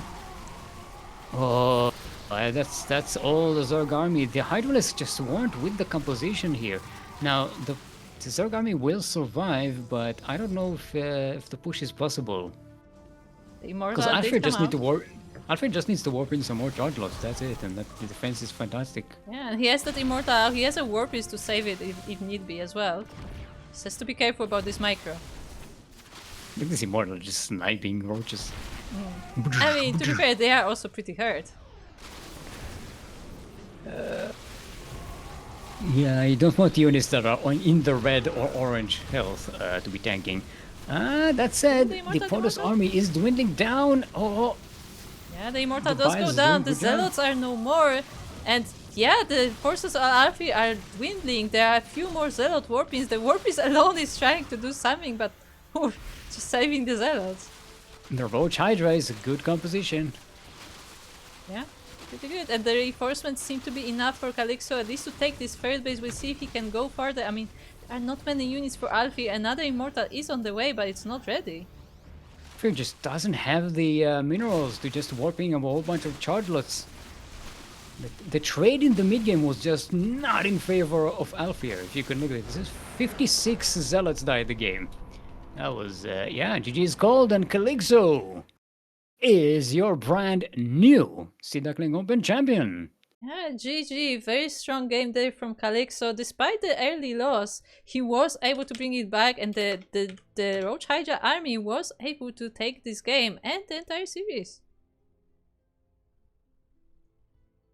Yeah, Kalyxo's like, oh my god, it was so close. Yes, yes. Yes, it was. It was. Very nicely done. I was about to say that if maybe Alfir actually, continued with those Zealots after dealing with the third base, like there weren't that many roaches there, but at the same time maybe that would have been too aggressive. It's hard to say. Well, it did have the Warp Prism there, so he could have continued with the reinforcements. And it's just charge lots, so it's just minerals. You just keep on making them. But I mean, on the beginning of the game, it's still a lot. But in the first trades was just so good because he didn't lose any zealots, so we could just steamroll, right? Or snowball, steamball, if you will. It's like a steamroll, but steamball. Look, I don't know. I'm done. My brain is over. Yeah, and with that, Kalyxo will be taking this series, the finals, and the entire tournament today. Oh, we still have this up. There you go. And you can see the bracket now. Actually, let me update the score. And there you have it. Kalyxo will be the champion for today's Sea Duckling Open. As a reminder, this is a monthly tournament for the for up to 4.2k MMR, so around the diamond level. And yeah, congratulations to Kalyxo, coming from the upper bracket, defeating several players on his way, and even defeating Alfir in the rematch as well. Both very close series. True, very close series. Like that was not like, not one-sided in any way. Like a lot of games went till the last unit as well. I mean, we have like 4 out of 5 series today that went to the S match. Yes, yeah. We had a lot of close games. So once again, congratulations to Kalyxo, and congratulations to Alfir as well, because he did play some really nice games, and he also did win the random raffle. So they're basically they're both getting $15 yes. For their efforts. That is actually true, so very nicely done there. And yeah, if you like this tournament and you want to see more like it, we will have Masters 1 Open, which is our other amateur tournament, in, I believe, 2 weeks. Yep, in 2 weeks on the 20th of December, we have Masters 1 Open, which is up to 4.7k MMR.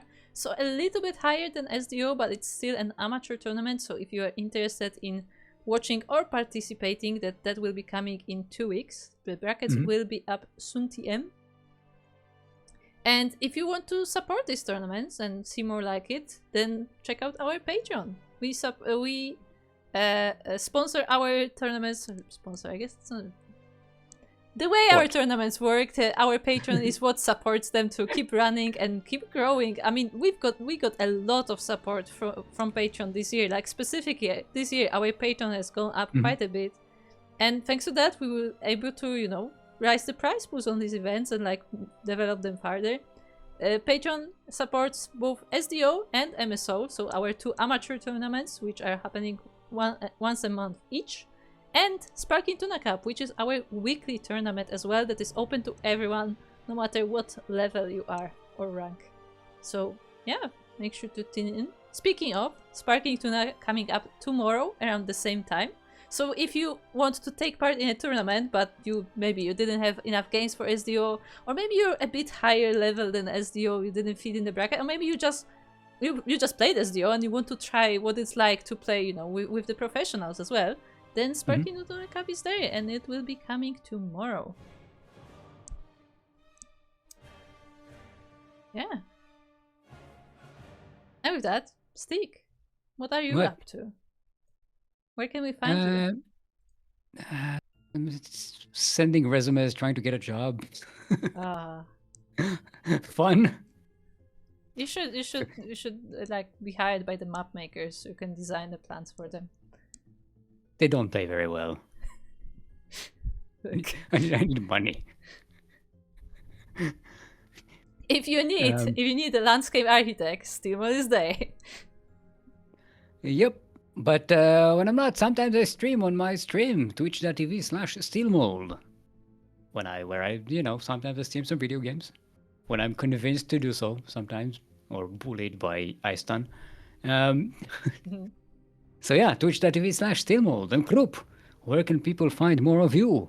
You can find me at Twitch and YouTube at 16th Squad Sanseki, where I stream occasionally, mostly Final Fantasy XIV. That's pretty much the main game of my stream, but whenever I get time I sometimes stream other games as well. But most of the stuff I do is here on CranKy Ducklings. All the StarCraft tournaments, of course, they are casted mostly by Light VIP, and me and SteelMold step in for the amateur stuff. And speaking of, because we're amateur like that. I mean, the Code League casting. Yeah.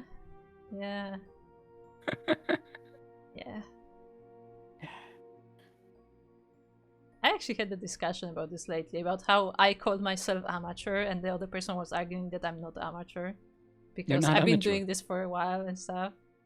Well, it's the definition. Yeah, definition. It was a definition argument. You are doing it as much as professionally as anyone else in terms of quality. It's just that you're not getting paid. Yeah. Like, just the technicality. Like it's getting paid in passion and esports dollars. And exposure. Exposure, what's the exposure? Yes. The highest value of them all. But anyway, if you want to follow more of our tournaments, then make sure to follow us on the social as well on our channels. We are streaming simultaneously to Twitch and YouTube, and sometimes other channels as well. And we also post on our socials. We have, most importantly, a Discord, we have a Twitter/X, we have Facebook, Instagram, Mastodon, and Blue Sky. So if you are interested in either our tournaments or our broadcasts, then make sure to follow us on any of those. I would recommend definitely joining Discord, as that is the main hub of our information, as well as other activities that we may be doing off stream. Yeah, sometimes we post pictures of rabbits. Yeah, that's true. Light does have rabbits and he does post pictures of them. And they do like to snuggle and sleep together. And destroy furniture. They don't destroy furniture, actually. They are very good girls. They don't destroy furniture. But they do destroy their toys. And that's the whole point. Like, the reason why they have their own toys is so they can destroy them and leave the furniture alone. Okay, fair enough. But they do destroy them. Like, yeah. Like, they are currently like the teenager phase, so they are very like, they're obsessed with digging everything, you know? Like, it's just like coded Bunny in their rabbits brain. digging? No. Yeah, but it's like obsessive. They like dig in the floor tiles in everything. I told Light not to research Burrow, but he's a Zerg player. He didn't listen to me. Look.